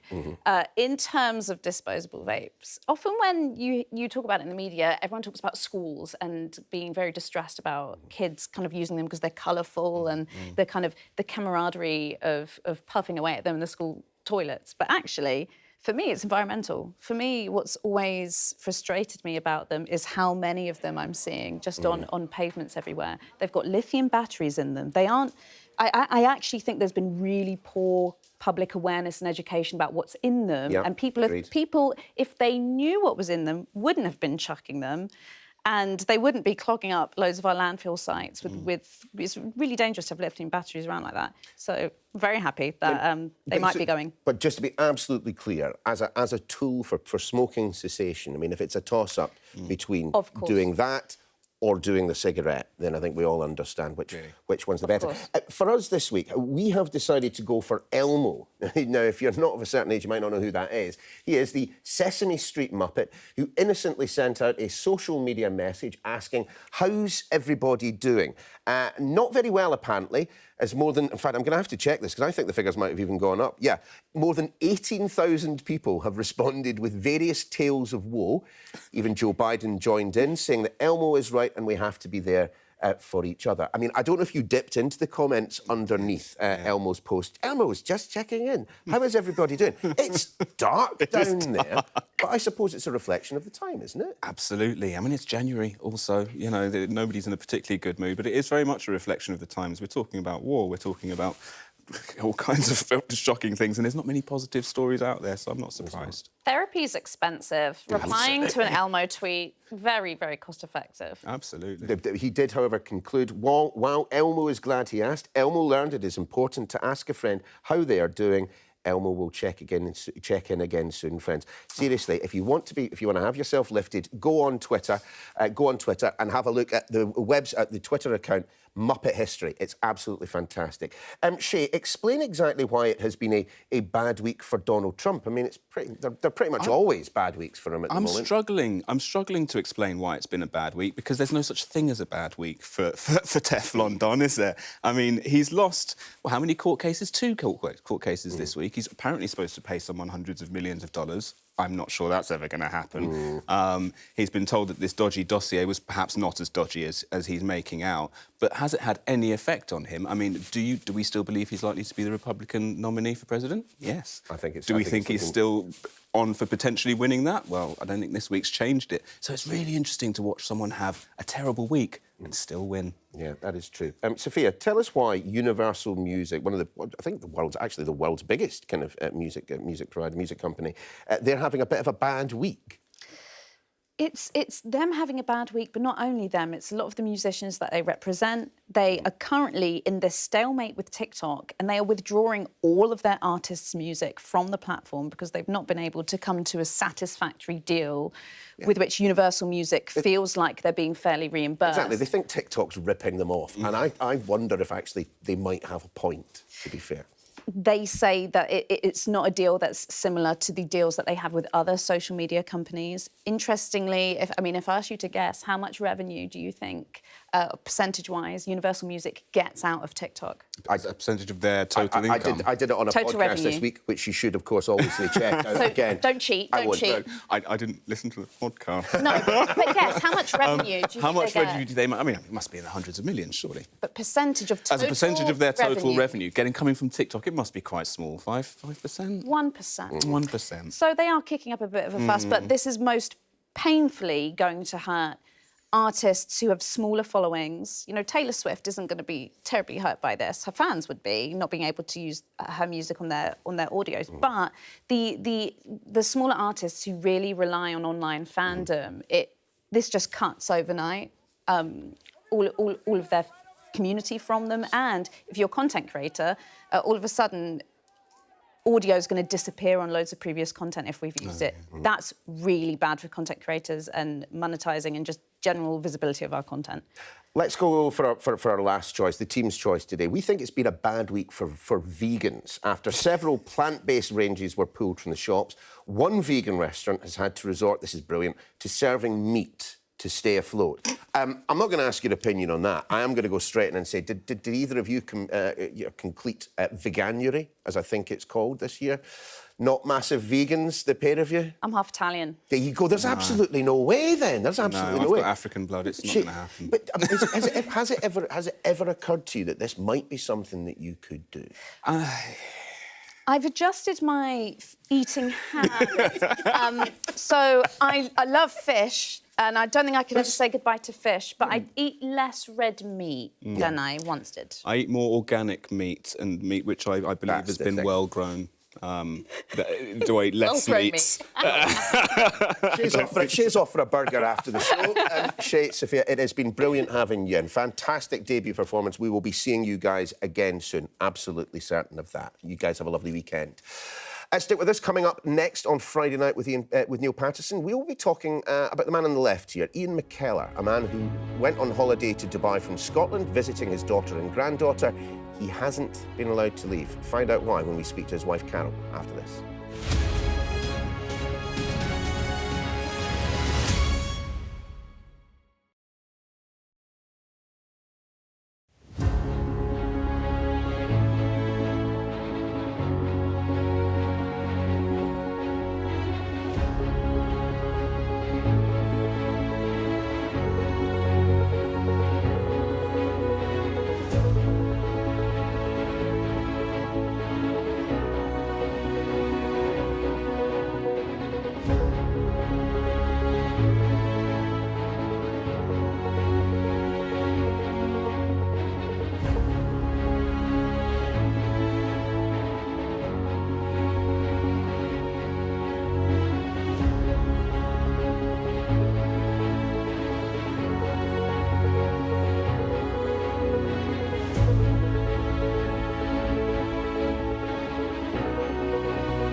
Welcome back.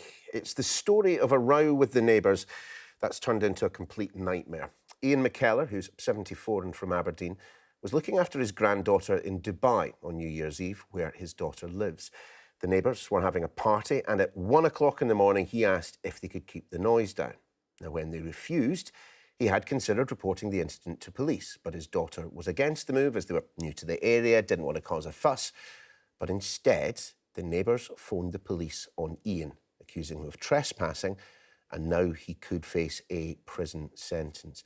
We're joined now by Rada Sterling, Chief Executive of Detained in Dubai, an organisation that helps people being held in the UAE. But first, let's speak to Ian's wife, Carol, who joins us as well. Carol, thanks so much for taking the time to talk to us. Take us back to New Year's Eve, to Hogmanay, as you and I would call it, and explain exactly what went on.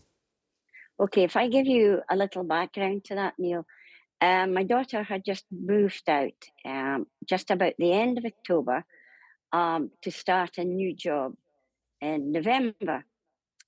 So because it was coming up to Christmas time and she was on her own with her daughter, we decided we would go out and celebrate Christmas with her and help her to move into her new accommodation.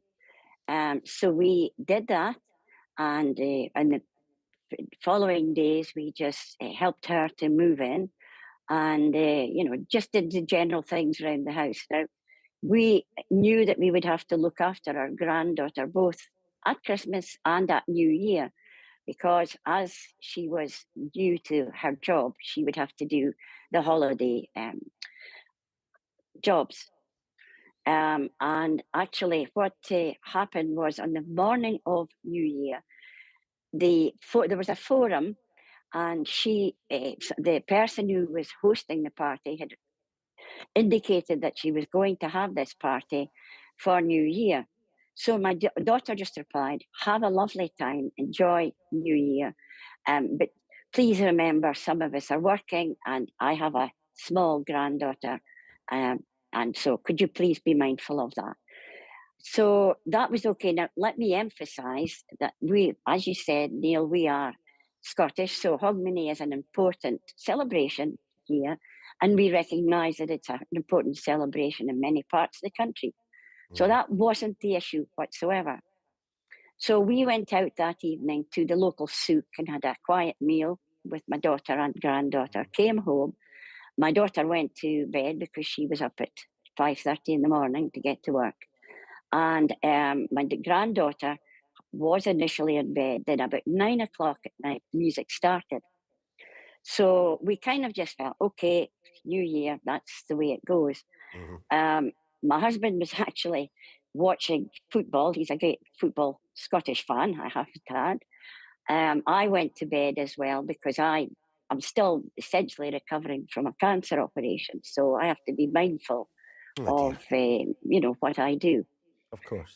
So then at about, I would say about maybe 11 o'clock, the music got really loud and the windows were rattling. My granddaughter wasn't sleeping, she was weeping, and my husband had her in his arms. Would try and console her. And my daughter came down just at the back of 12. She had already messaged the host again and asked her, "Look, it's really loud. Would you mind just putting it down a little?" Now, I believe all she got was a couple of laughing emojis. There was nothing else. And then the music was turned up even louder. So this presumably, Carol, was the point at which your husband went round. There was an exchange between the two. But the curiosity of this situation is you guys went, "Do you know what? Let's just leave it at that. Let's just move on." It was them that went to the police and made this accusation of trespass. So how is Ian doing right now? Where exactly is he? Sorry, Neil, to interrupt. He's really not very good. He has been actually quite ill and bedded at the moment, and I suspect he has got a significant amount of stress. The last time I spoke to him, he said that, his mind was going down dark alleys, and that worried me greatly. Oh, dear. Because obviously it's a not knowing, where is this going to end? I mean, we've been advised by Rada that, he could end up in prison with a charge of trespass. And he literally put his foot just into the garden. He saw that people were milling around. He had tried to attract attention by knocking on the gate door, couldn't get an answer, so saw the gate was open, the side gate, so just stepped in, and he was immediately confronted with aggression. Sorry. It sounds all incredibly minor, Carol, but clearly not the part about your husband not being sat next to you. I mean, let's speak to Rada, Chief Executive of Detained in Dubai. I mean, just how common is this? And why on earth would going to the police before the other party, why on earth would that be so definitive, such a significant point under the UAE legal system? Yes, we've seen for the past 16 years, really, that whoever goes to the police station and makes the original initial complaint is favoured by the police, favoured by the prosecution, and ultimately the judge when it finally goes to court. So if someone who's familiar with the system feels that they're potentially under threat of a case against them, whether it's road rage, whether it's a trespass case like this, where the woman allegedly threw liquid over Ian and his daughter, granddaughter, she felt that she was at risk of being charged with, assault, which could warrant several years in prison. So she rushes down to the police station, makes a complaint against him, however frivolous, however unevidenced, that complaint will be taken seriously. Now, when Ian was actually taken to the police station, he asked whether he could open a complaint against her, a criminal complaint, and the police discouraged him. They said, yes, we'll deal with that later, maybe tomorrow, maybe after. And he was completely discouraged from proceeding with a counterclaim. Often a counterclaim will cancel out the original complaint and force both parties to respectively drop their cases against each other. So it can be used as a little bit of an ammunition in a negotiation. Sure. Rada, just in terms of what is going on with Ian at the moment, I mean, is he in custody? I mean, are they likely to give any kind of leniency because of his age? 74 years old, the lack of significance of the offence on top of everything else as well. Well, it is insignificant. I mean, no one would ever imagine that if you make a complaint to a neighbour that you could possibly be charged with trespass. Obviously, he did not commit a crime, and yet he's staying there under this judicial process, which could take, even if he were found innocent, it could take 4 to 6 months, potentially up to a year just going through the process. At this point, his MP has made representations to the UAE's ambassador to the United Kingdom, and we do hope for that diplomatic intervention, because this isn't the kind of advertising that I think Dubai wants in the United Kingdom, where they're trying to attract tourism and investment. So this is very frivolous. He won't be favoured because of his age. We have numerous 70-plus-year-olds in prison being denied medication and in egregious circumstances, frankly. So his age will not be a ticket home. However, the frivolity of this case should be assessed by UAE authorities, diplomats, and even the ruler, Sheikh Mohammed Al Maktoum. I just want to give a final word to you, Carol, and briefly, if you can, because we are just about to run out of time. You must be up to high dough right now with worry about your husband. Sorry, yeah, absolutely. It really is a very stressful time for me because I don't know if I'll see him again, frankly, because if he ends up in prison, his health situation is such that he certainly wouldn't survive a term in prison. And it's just something, he's just not that type of man. I really know he wouldn't survive, and it's very difficult for me and for my children as well, because we're a very close family. And this really has been the most awful experience that we've ever undergone. And I sincerely hope somebody somewhere can give us some support. Rada's doing a great job, but of course it's obviously the Dubai authorities, Emiratis, that would you please look at this, as Rada said. It really is a frivolous case, and my husband did no more than just ask for the music to be turned down. That was it. Carol, I'm afraid that we do have to leave it there. But Carol McKellar and, of course, Rada Silla, we hope that you get a speedy and positive conclusion to this case. Thanks so much for your time. Thank you. Thank you.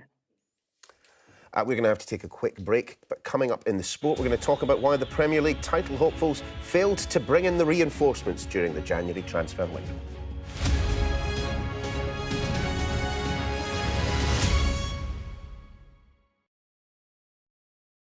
I went through a similar experience where I was sentenced to the electric chair.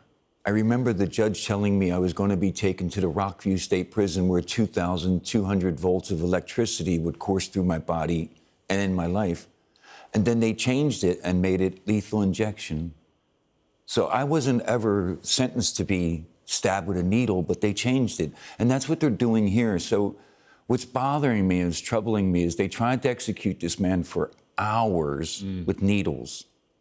Imagine laying on a gurney and they're poking you in your groin, in your neck, all over your body, trying to get a vein to murder you, and you succeed in surviving that, only to be an experiment like a guinea pig. So this is horrifying that the state of Oklahoma and the state of Mississippi are going to start doing this, because successfully, opponents of the death penalty stopped them from getting the drugs. I'm so grateful that I went to death row, because all my childhood friends died of drug overdoses or violence or suicide, and I was spared the AIDS epidemic, and I started to learn self-respect and self-love. And I elevated my entire life because I was on death row. And even though I was there wrongly, it didn't matter. I needed to use that opportunity. I was physically tortured for years for being a rapist murderer they thought was mentally ill. I went through a lot of degradations, but I learned when people are harming you, you can really find it within yourself at that moment to love you. I was suffering from hepatitis C infection after they beat me and broke my teeth in prison, and I contracted this illness that was killing my fellow prisoners. So after listening to them die in horrifying fashion with the nurses taunting them, I asked that my appeals be dismissed and my lawyers be dismissed so that I could be executed. I spent 23 years in solitary confinement. That means every day of my life I was locked up 23 hours a day while I was being openly tortured. They took me off of death row and they put me in a mental cell because they feared I was going to kill them for what they did to me. So I spent the last 8 months of my life in prison in a mental ward being told that no human being could endure what we did to you without you being angry enough to kill one of us. So we're not going to trust you until we open the door. Welcome back to Friday night. The transfer window closed yesterday, with fans of most Premier League clubs thoroughly underwhelmed by their team's lack of activity. In fact, spending was down a whopping £715 million on spending last January. Might the relative austerity have an impact on the title race? Arsenal and Liverpool meeting at the Emirates on Sunday, with the Gunners guilty of failing to sign the new striker so many of their supporters crave. Let's get the latest with Chris Latcham over at Sky Sports News. Explain exactly what is going on here, because I have to say, Chris, that the highest profile transfer was a chap, Armando Broja, that I have to admit I've never even heard of before. Not watch much football? He does play for Chelsea, but they've decided they're going to loan him out to Fulham. Yeah, an underwhelming window for many. It depends what you're into. Are you just into clubs just throwing cash?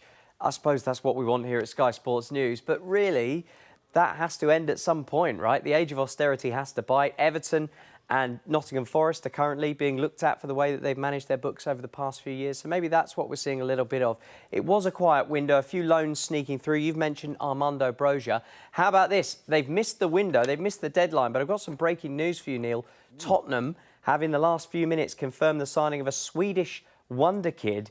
His name is Lucas Bergvall. They've brought him in from Djurgårdens on his 18th birthday today. And to do that, they've beaten off the challenge of Barcelona, who were linked with him. So a big signing for Tottenham. He's already a Swedish international, but he won't sign for them this season. He signed the papers. He'll join them in the summer ahead of next season. So, yeah, you can see it was a quiet window. The big clubs didn't do anything, but Tottenham leaving it late, too late for the window. They've just got one over the line. But what about Arsenal during the transfer window? I mean, you don't need to be an expert on English football to know that they need a striker, and they didn't sign anyone. Yep, they've got a striker, Gabriel Jesus, and he's only got 4 goals all season. He's had a little bit of injury. Their top scorer, Bukayo Saka, has 7 goals. And we have to be honest, that's not really enough if you're going for the title. This weekend, there'll be a great bellwether for whether or not they're in this title race. They play Liverpool And if they don't win, they could fall 8 points behind. OK, Chris, take us away with the rest of the sport. This Sky News Sports Bulletin is brought to you by Vitality. Getting more people more active. Live life with Vitality.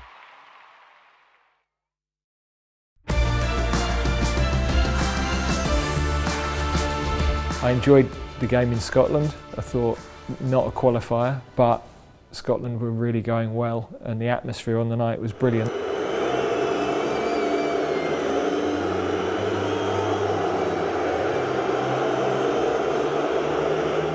Extra to it for a challenge for the players? No, it did. I mean, we knew what it would be, and yeah, I think those nights are a great experience for our players to go through. I mean, you've been in post for a good while now. What do you think you've learned in the last 12 months? Anything new? Or is it just more of a progression of learning about the squad and individual players? Yeah, I mean, I think that you learn all the time when you're in football. There's new developments within the game. Definitely the new caps going in, that's always nice to see.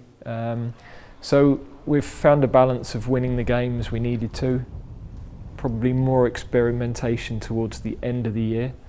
And two wins against a big nation, which we said after the World Cup was one of the areas we wanted to get more consistent at. I think if you look across the top 8 teams in the world, the head-to-head games are often draws. You know, France have been the country that have really nailed those games.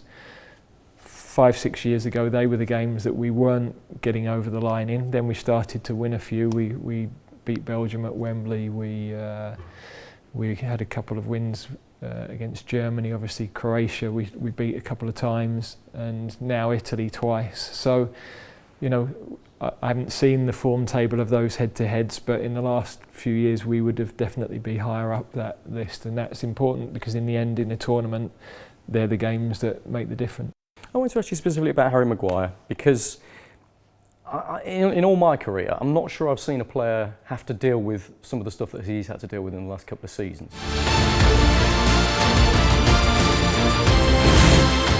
Gareth Southgate launches passionate defence of Harry Maguire. It makes me livid because thankfully he's got the support of the dressing room and people behind him. I'm an experienced player now, and I know how to block it out, and I know how to focus and concentrate and get through the games. Obviously, it probably affects my family and my friends more than it actually affects myself. To come through that with the sort of honour that he has, what does that say about him as a man as much as a footballer from your perspective? And you know him as well as anybody. Yeah, look, he's a resilient character, and you've got to have that resilience if you're playing at a club like Manchester United. Again, you're talking one of the biggest clubs in the world. There is always going to be any number of stories in the news every day about a club like that. He's been captain there in the recent past, so that brings another level of intensity to any speculation or stories. People say, you have your favourites, but it's not a case of they're the people I like the most. They're the people that have played well for us. They're the ones that we think are still our best players. So, you know, there might be a moment in the future where it's not Harry and John, it's the next two, and that's football. But when players have performed as they have, and as Harry has for us, and we know that he can play in the biggest games, we've seen him in the tournaments, we know what he brings to the group. In my view, you back your players, and I've felt at the times we've felt the need to do that. It's been the right thing to do. You've done this role for a long time now, and I've seen you change and adapt over the years in lots of different ways. Do you think you still enjoy the role as much as you did? No. This Sky News Sports Bulletin is brought to you by Vitality. Chris, thank you. Sport done. Time for the weather. Warm memories wherever you go. The weather, sponsored by Qatar Airways. The next few days will be rather dull with outbreaks of rain, but there will be some brightness in the windy north tomorrow. Many places looking pretty dry this evening, but low cloud will bring fog and drizzly rain to western coasts and hills. Showers are more likely across northwest Scotland. It will be mild and windy too, with gales, as you can see in the north. England, Wales, Ireland, all three staying mild and mostly cloudy overnight, with patchy rain, especially in the west. Further north, it will be clearer and colder, with strong winds and a scattering of showers. Southern parts, well, I'm afraid they're looking dull again tomorrow morning, with outbreaks of rain, heavy over the south of Ireland and Wales. Elsewhere, expect more in the way of brightness, but Scotland will keep the risk of showers, with snow possible on northern hills. It's going to be very mild in the south, temperatures getting up as high as 12 degrees, colder in the windy north. How about the afternoon? Well, that will see the rain spreading across central England, whilst the south of Ireland will turn drier and brighter. Sunday, I'm afraid it's going to bring with it more rain, heavy and prolonged. Guess where? Across western Scotland. The weather, sponsored by Qatar Airways. Coming up next on Friday night with Niall Paterson, the killers of Brianna Ghey are named and sentenced for the murder of the teenager.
Hello and welcome to Friday Night with me, Niall Paterson. Coming up in the final hour of the show, you can expect plenty more on the week's news, as well as the sport and our Friday culture fix as well.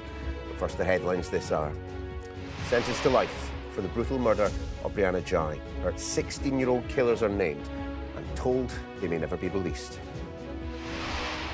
The police are in a new appeal to the public to find the man being hunted over a chemical attack which has left a woman with life-changing injuries. There's anger after revelations a man police want to speak to was granted UK asylum, despite being a convicted sex offender. Also tonight, President Biden attends a service for 3 US soldiers killed in Jordan as he decides how America will respond. And Carl Weathers, best known for his roles in Rocky and Happy Gilmore, has died aged just 76. Lots more to come on the last hour of the show. We'll be live in Washington, asking if President Biden's stance on Israel and the Middle East could cost him the election. Plus, we'll be helping you decide what to watch this weekend. The top TV critic Scott Bryan will be here. Among his picks, the new World War II docudrama, Masters of the Air. Great to have your company. We are here until 10 o'clock. Hold on tight, it's Friday night.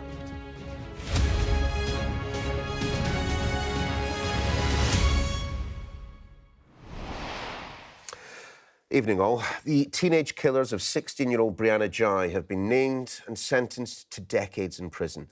The judge lifted the anonymity granted the pair during the trial, naming them as 16-year-olds Scarlett Jenkinson and Eddie Ratcliffe. Manchester Crown Court heard that they plotted together to kill Brianna, lured her to a park near Warrington and then stabbed her to death. Our chief North of England correspondent Greg Milam has our first report. On a Saturday afternoon at the bus stop, Brianna Ghey, dressed in white, meets up with the two people who barely an hour later would murder her.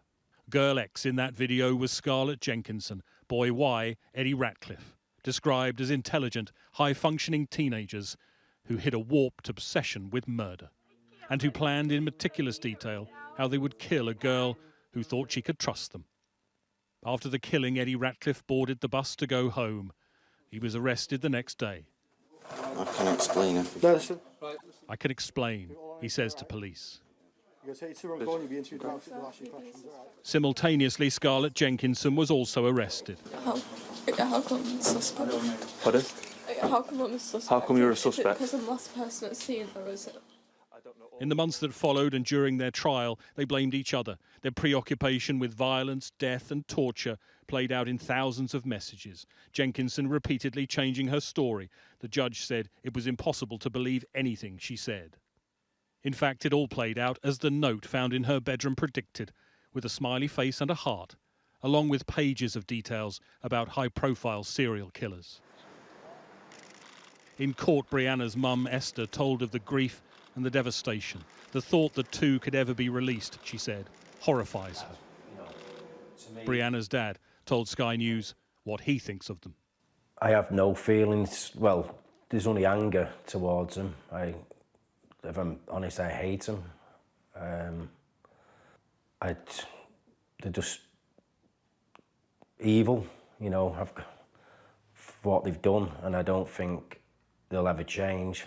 I think they'll always be monsters, and that's what they are to me. That's my feelings with them. They're just a pair of monsters. At first, you know, I thought, yeah, they should be named. Why should they be protected? You know, people should know who they are. And now I think now the name's always going to be connected, you know, tied with Brianna all the time. So I just think they shouldn't be named. I think they should just be forgot about, locked up, and not even spoke about again, because they're nothing. I'll never stop thinking about Brianna. I know she'll live on in my dreams, and that's all I keep thinking about, her on her own in that park with them and what they've done. And I really wish I was there to protect her. And that's just what I have in my head all the time. I can't get it out of my head, you know, what's happened to her. For Brianna's family, it's made all the worse that she thought of Jenkinson as a friend. She'd been moved to Brianna's school after bringing cannabis edibles to her previous one. She was about to be returned there. When it first happened, you know, I felt like there was a level of responsibility because they'd met at this school. But in terms of actually how we could have in any way have stopped that happening, there were no signs, there were no red flags. A review is now ongoing. The decision to lift reporting restrictions mean the killers' names and faces are known. The judge said a pair who had other targets as well may never be released. I therefore find that you both took part in a brutal and planned murder which was sadistic in nature and where a secondary motive was hostility towards Brianna because of her transgender identity. You picked Brianna because you both thought she would be an easy target. In doing so, you, Scarlett, abused her trust. She thought you were her friend. You encouraged her not to be anxious and guided her through getting the bus. Eddie, you knew Scarlett was preying on Brianna in this way. For Brianna's parents, any freedom would come too soon. For an anxious child who they say showed bravery to leave the house on her own that day and who paid with her life. Greg Milam, Sky News, Manchester Crown Court. Well, more details have emerged at the trial of how Jenkinson and Ratcliffe planned and carried out Brianna's murder. Our data and forensics correspondent Tom Cheshire has this report. There was no way she could have known, but this was the moment that Brianna Ghey left her home for the last time. A Saturday morning, on her way to meet people she thought were her friends. Earlier that day, the 11th of February, Scarlett Jenkinson had texted Brianna, telling her to meet her and Eddie Ratcliffe in Colchester. She was luring Brianna to her death. Brianna left home at 12:45, walking a mile to the bus stop that Jenkinson had told her to go to, even though there was another right by her house. Jenkinson had also told her to buy a child's one-way ticket. Brianna was an anxious teenager, and she texted her mum, "I'm on the bus by myself. I'm scared." But her mother Esther was proud of her for going out of her comfort zone. She met Jenkinson, referred to throughout the trial as Girl X, and Ratcliffe, Boy Y, at the bus stop outside the local library. They walked past a Sainsbury's, where minutes earlier the pair had bought bottles of Dr. Pepper and Coca-Cola that would eventually tie them to the scene of the crime. As they walked through a series of alleyways, the group were last seen on CCTV heading towards Linear Park at 2:02 p.m. Brianna had little more than an hour left to live. As the teenagers walked through the park, they messaged each other on Snapchat about a plan to take drugs together. At 2:15, Brianna sent a message to Jenkinson saying she was anxious. Jenkinson was supposedly messaging a drug dealer at the same time, but this was a ruse. She had set up a fake Snapchat account which she was using to pretend to be a dealer called Nathan. She would message him and then reply to herself. Brianna grew suspicious. At 2:30, she messaged another friend, saying she thought Jenkinson was pretending to have a drug dealer. What exactly unfolded over the next few minutes is known only to Jenkinson and Ratcliffe. But based on the number of wounds on her body, Brianna was subjected to a sustained and violent assault with a hunting knife. Brianna was stabbed more than 28 times, across her head, her neck, her chest, and her back. At 3:06, Brianna's phone sent a message to Jenkinson. "Girl, where are you?" But it was not Brianna, it was Jenkinson, trying to establish an alibi for herself. She would later tell police Brianna had disappeared with a boy from Manchester. Minutes later, a dog walker saw Jenkinson and Ratcliffe making their way to the next field and breaking into a run. Around 3:15, the dog walker called 999, asking for police and ambulance. Someone had been attacked, and she'd seen people running away. Ratcliffe and Jenkinson had already left the woods. A car's dash cam caught them here on the right. They threw Brianna's phone into a drain on the way. They then returned to their separate homes. Jenkinson walked, Ratcliffe took the bus. Brianna was declared dead at the scene. Police arrested her murderers the next day. Tom Cheshire, Sky News. Detectives involved in a countrywide manhunt have appealed for the public's help to find a man wanted in connection with a corrosive chemical attack in South London, which left a woman with life-changing injuries and 2 children in hospital. Police want to speak to 35-year-old Abdel Azedi and have urged him to hand himself in. Our crime correspondent Martin Brunt has the detail. Police preparing for a raid, heavily protected against what they might find in their hunt for the corrosive attacker. Their target, a block of flats, the home of their suspect's brother. Residents were woken in their beds. What I need you to do is come out of the address slowly, okay, on my instructions. We are police officers with a warrant to search the address, okay? Okay. Put your hands on your head, okay, and walk slowly towards me, okay? Okay. Have you seen anyone with an injured eye at all? Still on the run, suspect Abdel Azedi was injured in the attack on a woman and her 2 daughters in Clapham on Wednesday night. Police appealed directly to the wanted man. Abdel, you clearly have got some very significant injuries. We've seen the images. You need some medical help. So do the right thing and hand yourself in. Yazidi left his home in Newcastle early on Wednesday and drove south to London.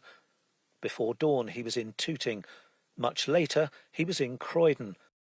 By 7 p.m, Streatham. 25 minutes later, the attack took place at Lesser Avenue in Clapham.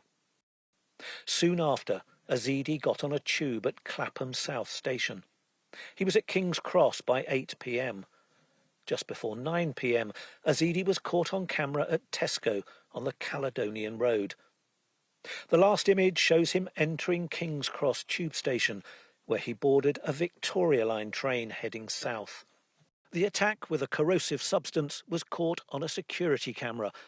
The woman victim is in hospital, sedated with expected life-changing injuries. Her 2 daughters weren't so badly hurt. The attack has refocused concern over the issue of male violence against women and girls. We know that he was convicted of a sexual offence before, and I think to myself, how seriously was that taken?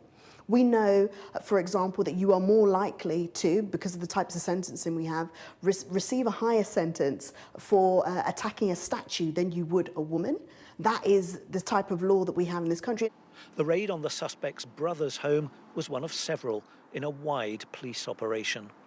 Before dawn, residents were allowed back into their flats here. It's not thought police found anything hazardous. But they did say later that they had recovered important evidence in a total of 5 raids, 2 in London and 3 in Newcastle. Police continue to warn the public not to approach the suspect, but to dial 999. Martin Brunt, Sky News in East London. Well, the case raises some significant concerns about exactly why Abdel Yazidi was allowed to stay in the UK despite being a convicted sex offender. Calls are now growing for the Home Secretary to review just how he could have been granted asylum whilst on the sex offenders register. Sky's Becky Johnson has more. In the midst of a nationwide manhunt, we now know Abdel Yazidi was granted asylum after being convicted of sex offences. In 2018, he admitted sexual assault and indecent exposure and was handed a suspended prison sentence at Newcastle Crown Court. But despite being on the sex offenders register and 2 earlier failed asylum bids, in 2020 a tribunal granted his claim after a priest told them he'd converted to Christianity. Here in the Home Secretary's constituency, we found anger. Total disgrace that the government, are letting people in like that to this country. We're all in danger. It's acid and everything that's happened. Who on earth allowed him to come in the first place? They're used to seeing asylum seekers here from nearby RAF Wethersfield, where hundreds are housed. And the local vicars are kept busy. Around 20 of the men were baptised just last weekend. Being a Christian is deemed a reason it's unsafe for people to return to some countries. Your claim is on the grounds of Christianity also? Yeah, most of them. Most of the people? Yeah. Most of the claims are they? Christianity, yeah. But he doesn't think Yazidi should have been allowed to stay. As we are here, we must respect and govern by the law of the Constitution of UK. For people in communities like this one, with asylum seekers housed close by, there is no way of knowing how many have criminal records because the Home Office don't publicly provide the data. Hearing that someone like Yazidi was granted asylum will only add to the anxiety. The government says its Rwanda policy will tackle those concerns, but there are already rules around deportation of foreign criminals. Yazidi's sentence wasn't long enough to meet the criteria, and his claim of being unsafe as a Christian in Afghanistan a legitimate ground for appeal. And his case isn't unique. I had a specific client who must have had over 24 offences, and he could not be returned back to Iran. The government would seek to blame people like you, who they might describe as lefty lawyers, for creating this problem. What would you say to that? They don't understand the laws, they don't understand the European Convention of Human Rights, and as a result of their ignorance, I feel that they're choosing a scapegoat. When the asylum process allows a man like this to stay, It's little wonder public support for the system is at breaking point. Becky Johnson, Sky News in Wethersfield.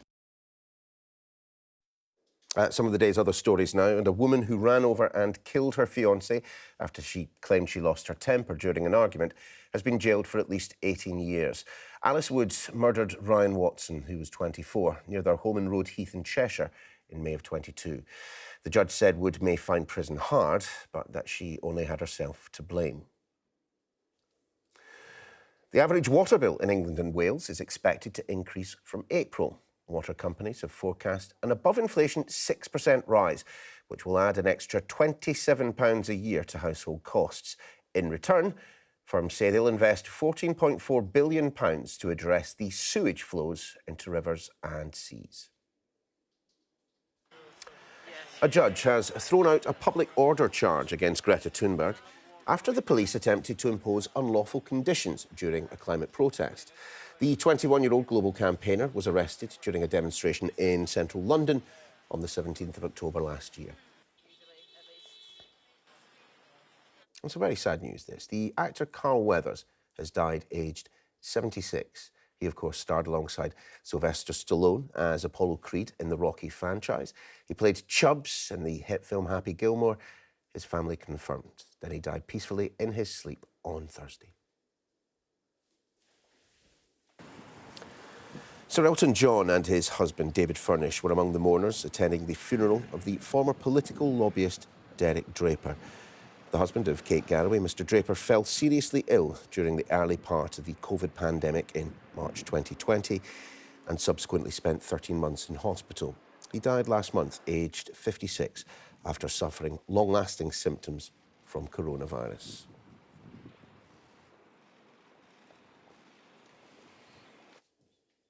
A little bit of breaking news reaching us that we do now believe that the United States has started carrying out those retaliatory strikes.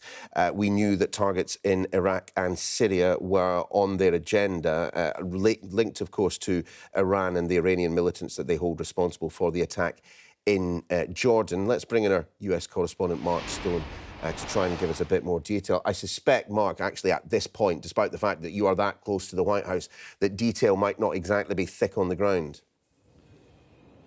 No, and we've just gone through an hour of rather extraordinary confusion because over the course of the past hour or so, there have been multiple reports of a series of explosions in the deserts of eastern Syria to the northwest of Tower 22, where just under a week ago, 3 US soldiers were killed, prompting an announcement by the United States that they would retaliate against Iranian proxy groups in Iraq and in Syria. But for the past hour or two, the Pentagon has been denying that those explosions were anything to do with them. But in the last few minutes, a change. The Pentagon has confirmed to our colleagues at NBC News and to Reuters and the Associated Press as well that yes, indeed, American airstrikes against Iranian proxy groups in Iraq and in Syria have begun tonight. It is now nighttime in that region. The explosions that were reported earlier were in the Deir ez-Zor area of the east of Syria. So you're talking to the east, far to the east of the Syrian capital Damascus, and about 300 miles to the northeast of Tower 22, which is this US base just inside Jordan, but on the point at which both Jordan, Syria and Iraq all meet. Now, we haven't at this stage got any details on casualties. There is some reporting from local media within Syria that there are casualties, and the Syrian state media has said, to quote, US aggression on a number of sites in Syria's desert areas has resulted in a number of casualties and injuries. Of course, we don't have any confirmation of that at the moment. It's worth pointing out that this is not the first time in the last few months that the Americans have carried out airstrikes in both Iraq and in Syria. They have. On Christmas Day, I think it was, and over New Year, they carried out strikes in Iraq, and in November they carried out strikes in Syria. I think the difference, Neil, this time will be that they have made quite clear from this building and from the Pentagon and for the State Department as well, that what we will see over the coming days is a tiered reaction to the killing of 3 US personnel last weekend. It won't just be one strike, it will be a campaign, as some here in America are describing it. So a series of airstrikes against Syrian proxy targets in Iraq and Syria. But this is not, as some on the right of politics here in America wanted to see, indeed Donald Trump himself, striking back at Iran itself. That, at the moment, is not on the cards from the Biden administration. I suppose, Mark, that if you're absolutely correct in your assessment that this is just the beginning, that would go some way to explaining why it has taken the US president this long to respond to the killing of 3 American soldiers, which is never something that goes down particularly well with the American people, of course. He has been under a huge amount of domestic pressure to react, to retaliate and to do it quickly. But against that, he knows just how fragile the situation in the Middle East is at the moment. He has all along, ever since the Hamas attacks of last October, wanted to de-escalate, not to escalate. And so that explains why, despite the fact that there have been more than 160 attacks by Iranian proxy groups against America and its interests in the region, the Americans have been very cautious with their retaliation. But the killing of 3 Americans on Sunday, that changed the game for the Americans. He was clear that he would retaliate, but still the balance that he has to draw to reaffirm deterrence, but not to inflame the situation. Well, it is a very difficult balance indeed. I wonder too, Neil, whether there is some link-up with the attempt to try and find a form of ceasefire between Hamas and Israel and what's happening here too. Because if the Americans can re-establish a deterrence more broadly in the region and at the same time be able to announce that they were key to forming some sort of a ceasefire between Hamas and Israel, well, that would be a coup indeed for the Americans. But this is a very, very, very delicate moment. I was speaking to Saudi sources here in Washington over the course of the past few days. You know, at the heart of all this, the Saudis, the Qataris as well, they're nervous because they know just how delicate a moment this is. And Mark, I suppose as well as a reminder to Iran not to overextend itself, it is a reminder as well of the Americans' ability to prosecute military action in whatever part of the world that it likes. And I know that certainly here in the United Kingdom there have been concerns in Whitehall about what Hezbollah would do next. I suspect if those are concerns being experienced here in London, then those will be concerns shared by Washington too. Yes, what you have to remember is that Iran operates in decades. It has a game plan that is taking place slowly over decades, and they want to exert a regional influence that they are determining over a period of decades. America's foreign policy, certainly of late, has changed quite quickly depending on what administration is here at the White House. What the Iranians have tried to do over decades is to establish an arc of influence that runs through Iraq, which has been so destabilized since the American invasion of 2003.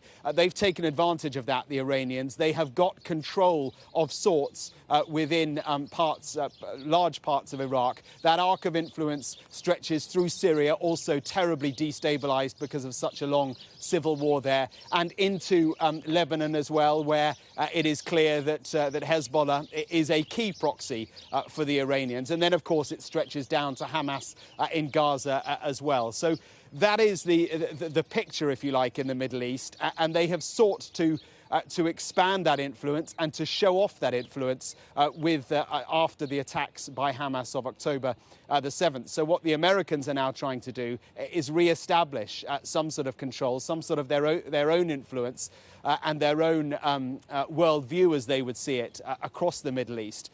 But yeah, as you say, a delicate moment indeed. Mark, to what extent is the conflict in the Middle East playing into the run-in to the next presidential election? Of course, recent events, the events of a week ago in which 3 US servicemen lost their lives, that will have focused attention, of course. But when we move on from that particular issue, I mean, are the American people very engaged with what is going on in Gaza and indeed the broader Middle East? It's really interesting. You know, in most US elections, certainly by the time you get to this stage in the campaign and the election is in November, foreign policy really doesn't play a big part. It is all about domestic considerations. And I think to an extent, as we get even closer to the election, that will be the case again. It'll be the economy and other things too, the southern border here but with Mexico. But it is certainly very true to say that the conflict in the Middle East and also what's going on in Ukraine as well is weighing on the minds of Americans more than perhaps you might think it would. On the right of politics here, lots of questions about what the point of ploughing so much money and weaponry into Ukraine is. Security begins at home is the sort of cry from the right here in America. So a question mark there. And then in the Middle East, well, it works both ways. There is a very key Arab American vote in parts of America, Michigan especially. Biden was in Michigan yesterday because he knows he needs that vote. And they are absolutely dismayed at the US position on Iraq, Gaza. There is, in fact, just over the road there on the other side of the road, right outside the White House, it says Genocide Joe. I mean, they are very, very upset, the Arab American community here. So there's a big problem for Biden there. But then on the other side of it, of the equation, you have the right of politics in America. Donald Trump leading that at the moment, and they believe that America is far too weak in the region and needs to re-establish a sense of deterrence, re-establish a sense of strength. But then in the same breath, you find Donald Trump talking about focusing at home and not focusing abroad. So confusion, I think you could say, on the right of politics. But certainly, yes, to answer your question, it's really playing into the political and the election dynamic here for sure. What is the current position of Joe Biden when it comes to what happens next? At some point, the expectation is, although it may well prove to be an expectation in vain, the expectation is that the violence will stop long enough in Gaza, in and around Gaza, for there to be progress made. Of course, we know that Joe Biden is a proponent of the two-state solution, Benjamin Netanyahu not. Is the fact that we're seeing Joe Biden talking openly about what comes next and an attempt by the US president to put some form of pressure on Israel? Israel, of course, one of the United States' very closest allies.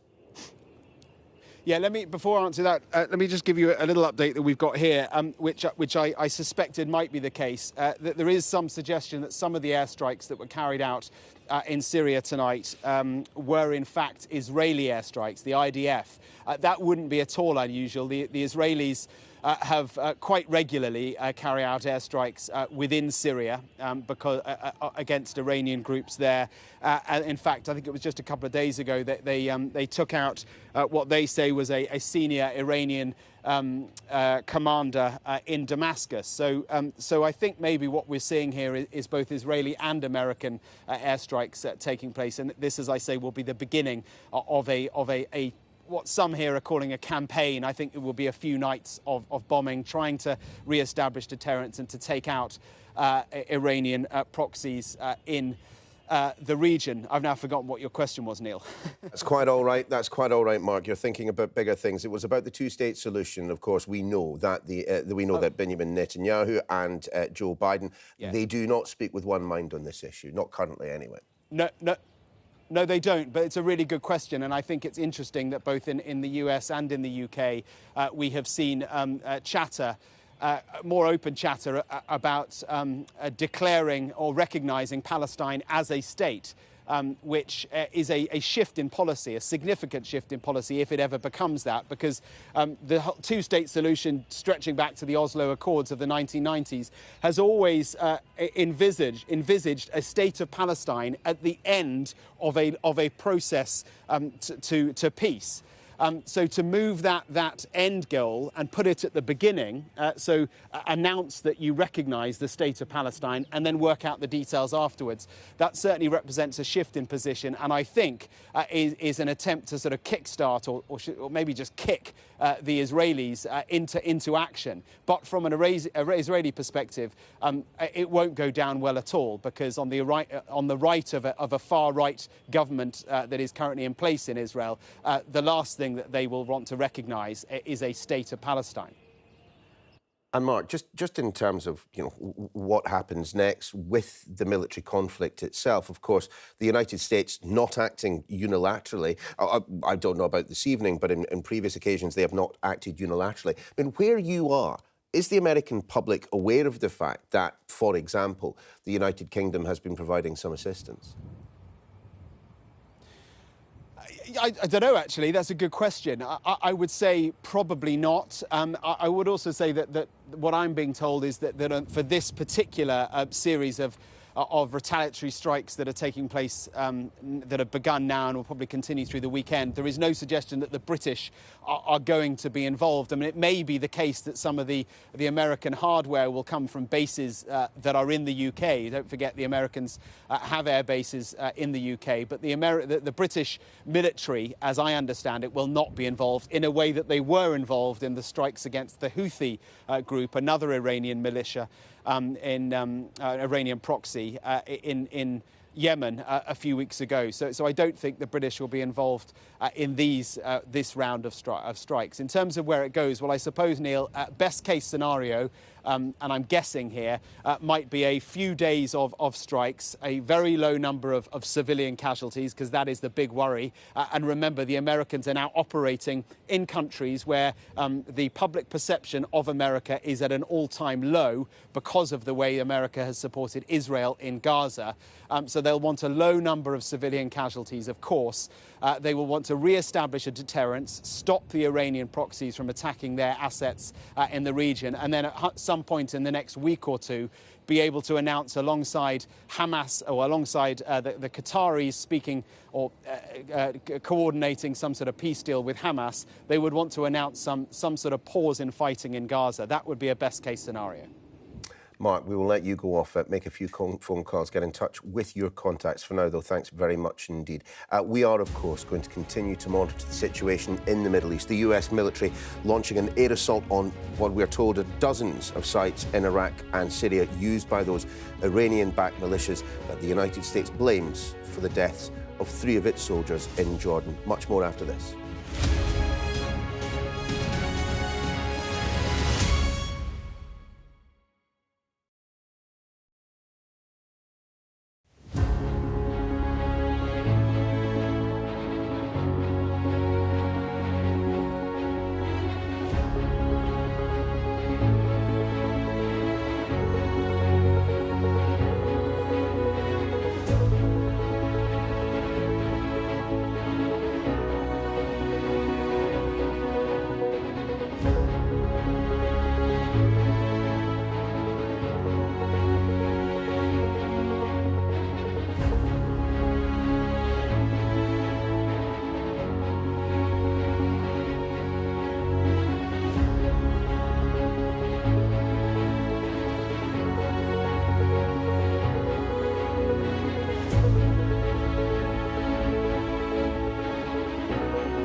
Welcome back. News breaking in just the last half an hour that the United States military has indeed launched that air assault that it had promised against sites in both Iraq and Syria used by Iranian-backed militias that they blame for the deaths of 3 US soldiers. That took place a few days ago, an incident in Jordan last weekend.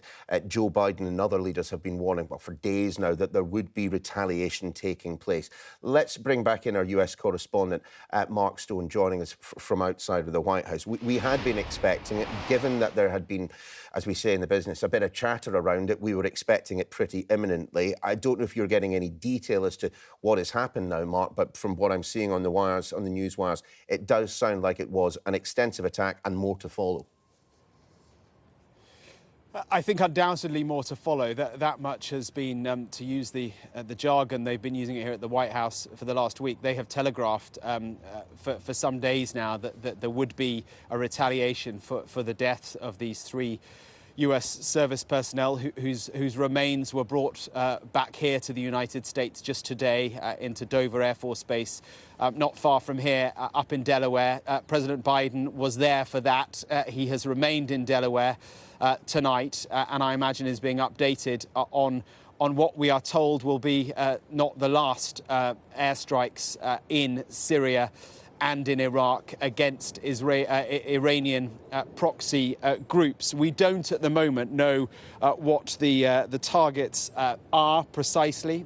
We have reports from Syrian state media calling America the aggressor and saying that there are casualties, I should say. We have no confirmation of that. The area that we understand has been hit is about 300 or so miles to the northeast of Tower 22, which was where those 3 American troops died on Sunday when a kamikaze drone hit the sleeping quarters that they were in at that airbase. Tower 22 sits at the point at which the Iraqi, the Syrian and the Jordanian borders all meet. And if you draw a straight line, and the border is straight, northeast up from there, you get to the area around Deir ez-Zor, which is a desert land on the eastern edge of Syria, bordering Iraq, and that is where these airstrikes, we understand, have taken place. It's an area where Iranian proxies are known to operate. We don't know whether they are bases that have been hit, or perhaps storage sites, weapons storage sites that the Americans will have hit. But it's clear, and when President Biden asked for options, retaliatory options, he would have been given a list of options by the Pentagon of things that could have been hit. And so this presumably is the beginning of what that is.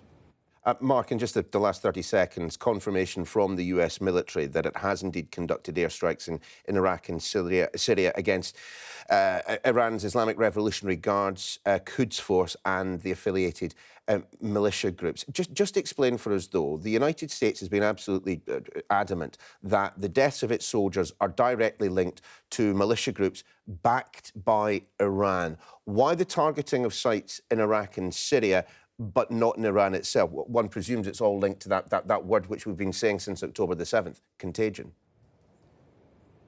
Yeah, potentially much worse. I mean, there is a marked difference between bombing Iran itself and taking out Iranian-flagged assets, if you like, and taking out militia groups, proxy groups operating with the with the funding of Iran and perhaps with Iranian weapons. There's a big difference between the two. And so, yeah, it's all about not trying to escalate the situation more. The statement from CENTCOM is quite detailed, actually. It says at 4 p.m.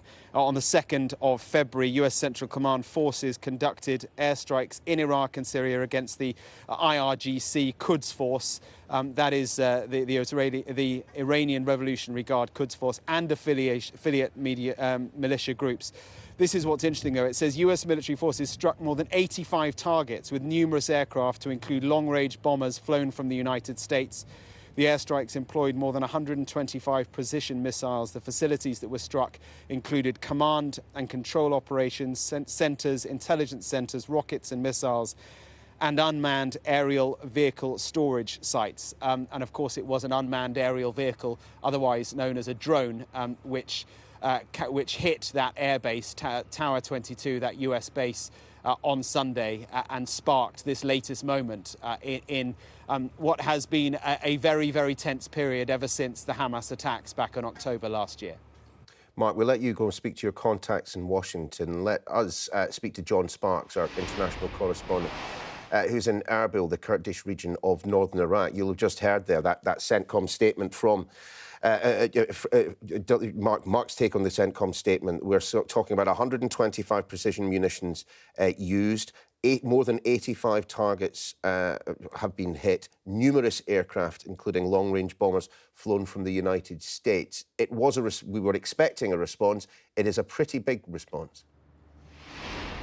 Yeah, I know that is a big response, a precise detail from the US Central Command, the people in charge of US military operations in the Middle East. Yeah, that is a big response from them. 125 precision weapons, 85 targets using long-range bombers from the United States. You can see this is a major effort on their behalf. And what we're getting here in Iraq and Syria are responses now to these attacks. They're coming through a variety of different sources, official, unofficial. We are hearing from Syrian state media of a series of attacks in cities in eastern Syria, close to the Iranian border, cities of Mayadin and Abu Kamal, multiple strikes there. Again, Syrian state media saying there are casualties there. They are saying 10 people dead, 18 injured at this stage. We're also hearing from Iraqi media as well that there have been strikes in western Iraq, in Anbar province. This is a huge area of desert in between the two countries. Extensive strikes there. We know from CENTCOM they're going after the Revolutionary Guard Corps. This is an adjunct of the Iranian army that operates abroad, and affiliated militia. And there are a dozen or more affiliated militia, Iran-backed fighters who are based in Iraq. Of course, Kataib Hezbollah, the group that thought responsible for the attack on Tower 22 in Jordan. 3 servicemen there killed, 47 injured. They are one of the groups who the Americans will be trying to target. Very interesting. Clearly, this is a calculated response. It's come 6 days after that drone strike on Tower 22. This is a calculated response from the Americans. They've had time to think about the targets. They've had time to think about the message that each strike will pose to the Iranians, to the militias as well. They've had time to think about it. And here in Iraq, they've had time. The passage of time has given them time to think about it as well. There is a lot of anxiety here, a lot of chatter today about drones up in the air, people worried about US strikes. They know what the Americans can do. And I think this passage of time also crucial. And we've heard a lot of talk about it over the last couple of days, because it has given militia members, senior militia members, time in Iraq to respond, to hide, in some cases to take themselves out of the country.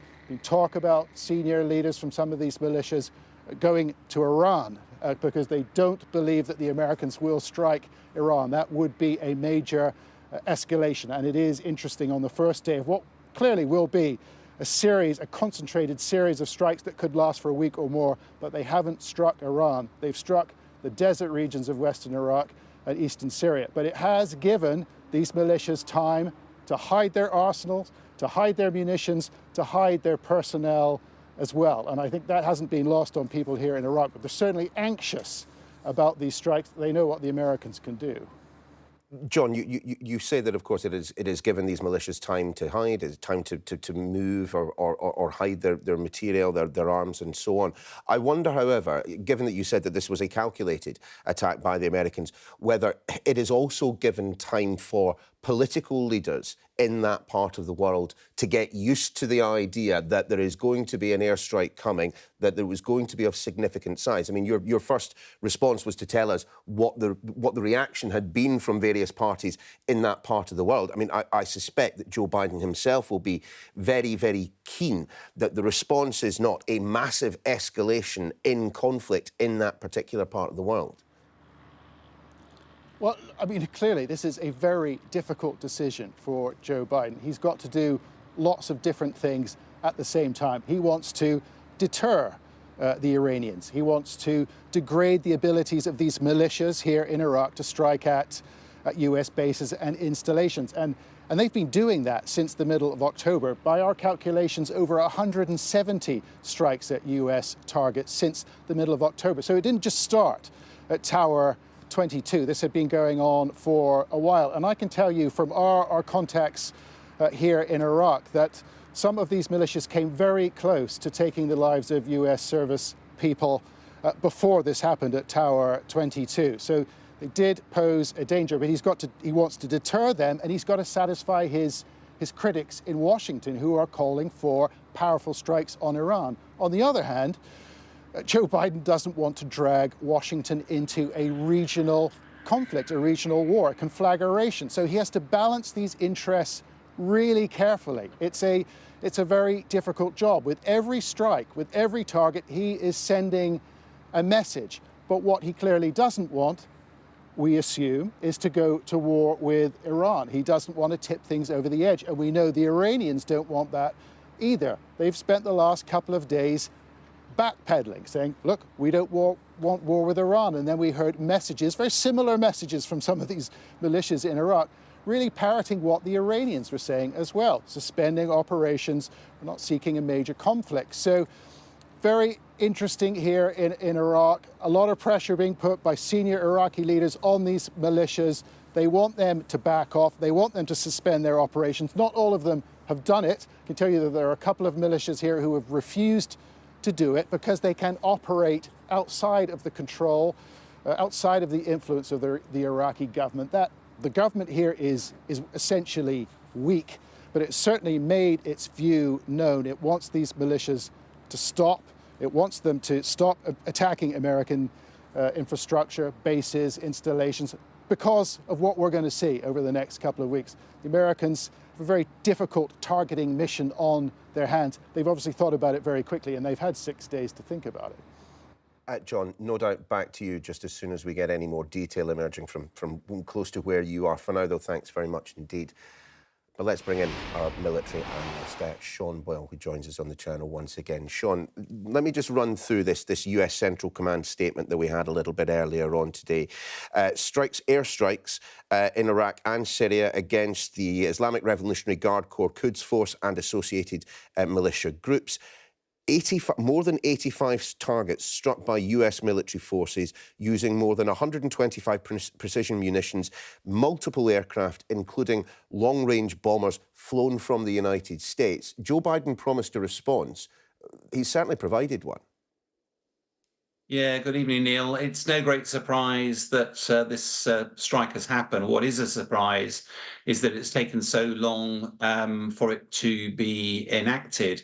And I think part of what we're seeing here is the very, very calculated, measured response, as your previous team were talking about, that America knows that it's on the horns of a dilemma. It was obliged to take action following the death of those 3 servicemen and 40 injured in the northern part of Jordan. But it doesn't want to make a bad situation worse. It knows that this is symptoms, it's not the disease. The disease is actually Israel's ongoing fight in the Gaza. Israel, as Iran has been very clear. If you stop the war between Israel and Hamas, we'll stop the irritation and the escalation. So the US is desperately trying to provide a military response to what's happening, but it's no great surprise, Neil, as you know, that in parallel to this, there's also been this US proposal for a ceasefire in Gaza, 2-month stoppage of the fighting, 100 hostages potentially be released, and I've no doubt there's a lot of pressure on Prime Minister Netanyahu. This is all part of the same conversation, and I suspect that's why Biden's taken so long before he's pulled the trigger on this military action. We are told, though, we are hearing and have been hearing indeed over the past couple of days, Sean, from military sources inside the US State Department and elsewhere, that this will be a staggered, a tiered response to that drone strike that, of course, did kill 3 US soldiers. The targets that we know that they have hit include command and control operations, intelligence centres, rockets, missiles, unmanned aerial vehicle storages, logistics and munition supply chain facilities. All of that taken together does suggest to me, and I wonder what your view is, that there is going to be an escalation. These targets are taken out first, and then that facilitates the taking out of further targets. Your view? Well, it's very difficult to speculate, isn't it, Neil? You and I have been commentating on this for quite some time. I think what strikes me particularly is that from a military perspective, if you want to take out capability, it's equipment and people. If you want to send a signal, you focus on equipment. And I think what you've just listed is a whole load of equipment, and the very fact that even Sparks talked about the fact that with all this notice, a lot of the leaders have run away. I suspect there's been warning flags posted, and that means that whilst the Americans are targeting military equipment, which appeases a lot of those senators in the US that are baying for blood, who want to see a much more aggressive action against Iran, tempered against that need to provide a measured response, because absolutely you don't want to make a bad situation worse. And I think that it'll be interesting to see the casualty figures, the very fact they've been targeting out of populated areas, that they've been focused on particular military equipment, I think sends a very clear message without actually seeking to escalate. I mean, inevitably, this is an escalation, but it's really interesting to see the desperately difficult situation the Americans find themselves in, that are desperately trying to avoid escalation whilst also in parallel trying to solve the disease, which is the problem between Israel and Gaza. Indeed. Sean, just pause there, because, of course, it's not just you and I that speak on the daily podcast about these matters. Our other military and security analyst, Michael Clark, is on the line. And Michael, you've been listening in. I'm sure you will have seen the CENTCOM statement. I'm wondering what you make about this as the initial stages of a US response to what happened to those 3 US servicemen. Yeah, I mean, I think you're right to say these are the initial stages. I mean, what the Americans are trying to do is to offer a big enough series of targets. I mean, 85 plus targets we're talking about, and they will do more of it. I mean, they've said that this will be a multi-layered operation that will be sustained. It will go on. And for sure, I mean, I think Sean was mentioning the fact that a lot of aircraft have come from the United States, certainly some B-52s and some B-1Bs. You know, the B-52s are all considerably older than the pilots who fly them, but they still work pretty well. And they'll have launched quite a lot of missiles from the ships. They've got Tomahawk missiles on their ships. The F-22, the Super Hornets from the Eisenhower will have been involved. I think they'll have had everything up tonight, probably, in order to show that they can do this. And as Sean said, they've not gone for personnel. They've given them deliberately warning, so they know that they've dispersed, and they'll have taken with them whatever equipment they can. But they've gone for the rest and the fixed sites, and I think we'll hear more about that tomorrow. And the message very clearly is this is the first installment, and there will be more. I mean, the idea is, whether it will work or not, we don't know, is that Tehran has got to think again. They've got to rein in these militias and the IRGC, the Republican Guard groups who are across Syria and Iraq.